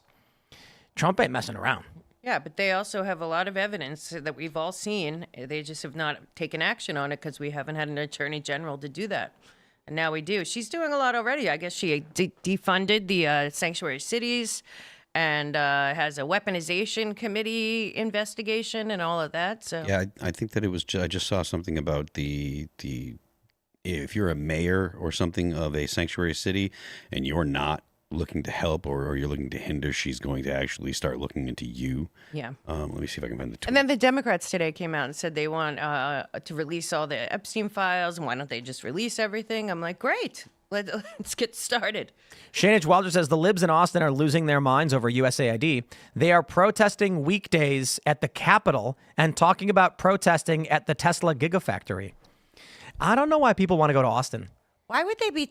Why would they? I don't understand why anyone would rally around against Doge. I don't know. That's private Well, it's property. gonna I'd make any sense. arrest them all. Get out of here. But, everybody keeps saying, like, go to Texas, go to Austin. And I'm like, the only thing that I can think of in Austin is the Lodge Card Club. When I went to place is fun. Austin, it was like Okay. L.A. It seems woke. It seems so L.A. to me. It seemed like everyone left L.A. and went to Austin. I don't know why. That's what happened. Yeah, seems it. Joe Rogan did it. All right. But now I guess Zuckerberg's doing it. Oh, it is crazy. This story about Delaware. Tons of major corporations have fled Delaware after the Elon ruling. This one judge was like, I am going to take away a private company's revenue structure voted on by the shareholders twice. And so tons of companies were like, holy crap, we're out. And the governor is like, please don't leave. And it's like, You reap what you sow, dude. Why, how can you contemplate staying when you know that the courts are going to be politically motivated against people that have the wrong politics, right? Like if Elon Musk's if his agreement with his shareholders, which again, the what he had to do to make that kind of money was, no one thought it was possible. Everyone was like, sure, we'll do it. If you do this, we'll be super rich. But we don't think you're going to be able to do this because it was such a moonshot kind of idea. And he did it. And so like the idea that a judge just can step in and say, no, we're going to go ahead and say you can't do this on behalf of a handful of. It was one guy, wasn't it? Was it one guy? That may be. But this keeps happening with judges. Why are judges the only people that seem to be able to do whatever they want? Not just the January 6th, all these DC judges, the judges in the Trump cases, the judge in this case, 2 judges today put a stop on Trump's deal with the buyout deal. Like What would happen if Tesla was just like, yeah, we're paying Elon? Like, Judge, your order is meaningless. I don't know. People never try it. Be sick. I mean, I'm a Tesla shareholder. I don't have that much, but I have a bit. I voted for Elon to get his pay package because I know that it's going to increase the stock value, which makes me wealthier. That's why I bought Tesla stock. I want the stock to go up. Right. I'm pissed. Evil, man. Yeah. All right, let's grab some more super chats. Chris T says, will the Beanie Baby become the new Timcast mascot? Absolutely not. No. You will never see a picture of my child. That's smart. Yeah. Very smart. No one will ever see. I'm not even, I see these people do this thing where they'll take a picture of their baby but smudge the face. I'm like, I'm not doing that either. What's the point of that? Yeah, no pictures. None. Pictures can go to like grandma and grandpa and family, but no pictures on the internet. I still don't understand parents that put pictures of their kids on the internet. It's so bizarre after all we know. Iggy the Incubus says average USAID salary is $96,000. Reducing the USAID as planned will save us $1,315,776,000 just from the cut salaries alone. Sounds awesome. I agree. Exactly. Agreed. I think it's really funny. There's a viral post. Libs of Blue Sky posted it. And they tried getting into the EPA building, and they were barred entry. And these libs are like, what do you mean you can't enter a public building? It's publicly owned. And it's like, the J6ers have a question. Exactly. Let's see. The Engaged View says, how is a $2,000 a year subscription to Politico any different than a $500 wrench for a Pentagon procurement contract? Agreed. It's not any different at all. Nope. That's the game that everybody plays. They're like, let's make a company that sells wrenches to the government $500 a pop. It's a $1 wrench. We make profit, and they do it because they're stealing your money. Brutal. And the Democrats are sitting there swearing up and down that this is unconstitutional and that it's actually an attack on democracy. It's so ridiculous on its face. And it blows my mind that there are people that will actually make these arguments. They should be embarrassed. When they say attack on democracy, all they're saying is on the status quo. They don't want it to change. They don't want any accountability. They don't want audits. But then they want all the money for their causes. So yep. Again, the idea that you're going to audit the government and keep it accountable should be the least interesting, the least objectionable concept that you could possibly present. The fact that there are Democrats literally standing on the steps outside of the Congress making a big deal about this is the strongest indication that they are corrupt as hell. Especially that whole squad, which you have to imagine that the squad has really benefited from this entire program. And it's almost all one-sided too. The Republicans aren't doing it. Well, they're not making money off it. Well, some are. It looked like, especially the real Trump-hating Republicans. Looks like Bill Kristol and all those people are all Bill caught up Kristol in is this. not a Republican. I know, but they, their whole MO, Conway, all those people. Is this Dom says the U.S. hasn't hit empire yet. We are following the Roman Republic at the moment. Baron Trump will be the first emperor. Yeah, but it was like, what, 250 years of prosperity, wasn't it? Until eventually everybody got mad. I wish everyone was getting mad right now. Yeah. It would make sense if everyone was, if it wasn't left and right, Republican, Democrat, you're looking at these numbers thinking the people in Lahaina are living in tents and the people in, Palisades can't go home and the people in East Palestine, it can't drink the water and nobody's doing anything about it. But we'll funnel your money overseas. right. All of it. Everyone should be pissed. Pete the Penguins Go says, Tim, look up the large amount of homes that were put up for sale in D.C. suburbs within the last week for over $1 million, especially Virginia. Oh. I took a look. I didn't see anything notable. Yeah, you can search by time on Zillow, and it looked the same as Baltimore. But maybe Baltimore is also affected. I don't know. I'll give it 2 weeks. Christie says the 250-year lifespan for empires was a bunch of cherry-picked BS and makes historians cry whenever it's brought up. That proves it. I mean, more the end of the empire signal is when Rubio went out and said that we're going into a multipolar world, and the entire everyone was like, "What? What's he saying?" Or he's not going to the G20. It's just we have to deal with the reality of the Wait, world. Rubio said that? Yeah. Multipolar? Yeah. He also said that he's not going to the G20. Yeah. Yeah. He's not. So they're dismantling the global. Is that in Johannesburg? Yeah. Yeah. I think the reason he's not going to the G20 is because of the situation in South Africa. So Yeah, I mean that's what he's saying, but the whole thing is a whole money laundering thing. Oh, he said because of the treatment of the white farmers? yeah, Wow. I heard that that's all fake news and that it's all constitutional. The president was asked about taking land and he says, but this is legal. It's all legal. They passed a law. It's allowed. Well, yeah. If you have land, they can take it. Charlie Alpha Echo says, great news. John Schaefer of the heavy metal band Iced Earth got pardoned for J6. did. You should have him on the Culture War. I am a J6er in your Discord, and my case has also been dismissed. All glory to God for setting me free. Epic, bro. Cheers, man. James O'Keefe also had the Ashley Biden stuff dropped by the SDNY. Yep. Yup. Nice. Wow, dude. That's crazy. It was totally weaponized. I had on Enrique Torrio 2 days ago. Did you? He got 22 years. He wasn't even in D.C. Unreal. He thought he was going to die in there. And, and he was on his way to Mar-a-Lago. So I guess He said he's going to run for office, huh? He should. I like him a lot. Now, what happened to them? Because I was on a call with him the day before he was sentenced. 22 years for seditious conspiracy. He wasn't even in D.C. He really thought he was going to die in there. So Brian Egan says, speaking of movies that are so bad that it's good, the short film Kung Fury comes to mind. The trailer. So here's the thing about Kung Fury. The trailer was the film. And then they raised money to do a half-an-hour version of it, and it did not work. Do you remember Kung Fury? You don't know Kung Fury? Wow. It was a trailer for a fake 80s style film that made no sense. And the reason the trailer was funny because it goes like from he finds Thor, then he's riding a dinosaur, and then he's fighting an arcade machine. It made no sense. But then they actually raised money and made a half-an-hour version that tried to connect the nonsense, and you can't do it. Oh, that's funny. However, I will give a shout out to Kung Fu Hustle. That's a real movie. Have you guys seen that one? You've not seen Kung Fu Hustle? You're supposed to be the pop culture guy, bro. Dude, you gotta watch. Have you seen it, Phil? No. What? Are you kidding me?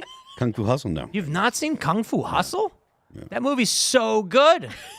When That's was it such released? a good movie. I don't know, probably 2008 or something. What about Shaolin Soccer? Yeah, see, Serge, he's based. He knows what's going on. That. It's our pop culture guy. Uncultured. Yeah, you got to watch Shaolin Soccer. I think Kung Fu Hustle's way better. Stephen Chow. Yeah, Kung Fu Hustle is amazing. It's ridiculous. It's like Kung Fu comedy. Yeah, I recommend it. I wonder if he's got any other ones. We need real comedy. We need some mockery and some comedy and some fun. Bantam Media says Civilization 7 is dope. Also been boycotting Super Bowl since '99 because it would preempt the Simpsons, and I'm still mad. Yeah, I know. They would be like, no Simpsons tonight. And I'd be like, what's going on? Same network still? I got to get Civ 7. Mm-hmm. I don't know. I heard it was bad, though. People were complaining about it for some reason. Civilization 2, that's the only real one. Although at this point, the funny thing is, it's been 30 years.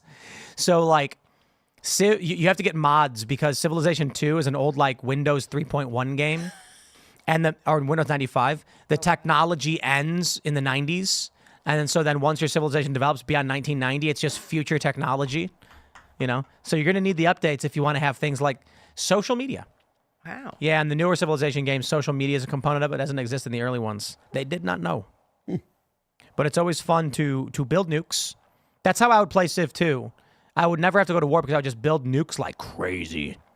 But then, of course, in the newer Civilization games, if you don't have access to uranium in your country's borders, you can't build nukes. And then the other people do, and then they nuke you. That's just the reality, man. That's life. Civ. What a fun game. All right, let's grab a couple more. Scuba Steve says, Space Marines, 2 8-foot-tall superhuman space soldiers that are all jacked men. Oh, Yes. Well, there you go. that's good. All right, what do we got here? Ken Busby says, I would love to hear a conversation test on between you and me, Gabriel Mann, the producer, JD, the Hotshot movie. I don't know what you're saying. Sunko Samurai says, Kung Fu Hustle was amazing. There are people tweeting at me about Kung Fu Hustle right now. Shocked that you have not seen it. That is a classic cult. That's a cult classic. Yeah, I can't even describe it. It's so good. It actually is a good story. There's a bit of comedy in it, but it actually is like a hero's journey. Oh, wow. It's like a standard. It's a kung fu hero's journey with comedy in it. It's really good. All right, everybody. If you haven't already, people are mentioning Kung Pao under the fist. Not a fan. If you haven't already, would you kindly smash that like button, share the show with everyone you know. Become a member over at timcast.com because that members-only uncensored show will be up in a few minutes. You don't want to miss it because you as members get to call in and talk to us, and we're going to talk to you.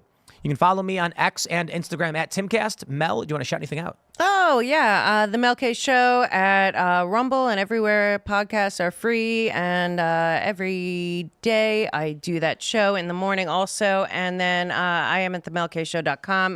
My book is Americans Anonymous, Restoring Power to the People, One Citizen at a Time. It's a really good read and has a lot of great info. Thanks. Guys, if you want to follow me, Instagram and Twix at Brett Dasovic on both of those platforms. Check me and Mary out Monday through Friday, 3 p.m. Eastern Standard Time, noon Pacific for Pop Culture Crisis right on YouTube. See you there, guys. I am Phil That Remains on Twix. I'm Phil That Remains Official on Instagram. The band is All That Remains. New record just dropped a couple weeks ago. It is called Anti-Fragile. It's available on YouTube, Amazon Music, Apple Music, Spotify, Pandora, and Deezer. And don't forget, the left lane is for crime. We will see you all over at timcast.com in about a minute. Thanks for hanging out.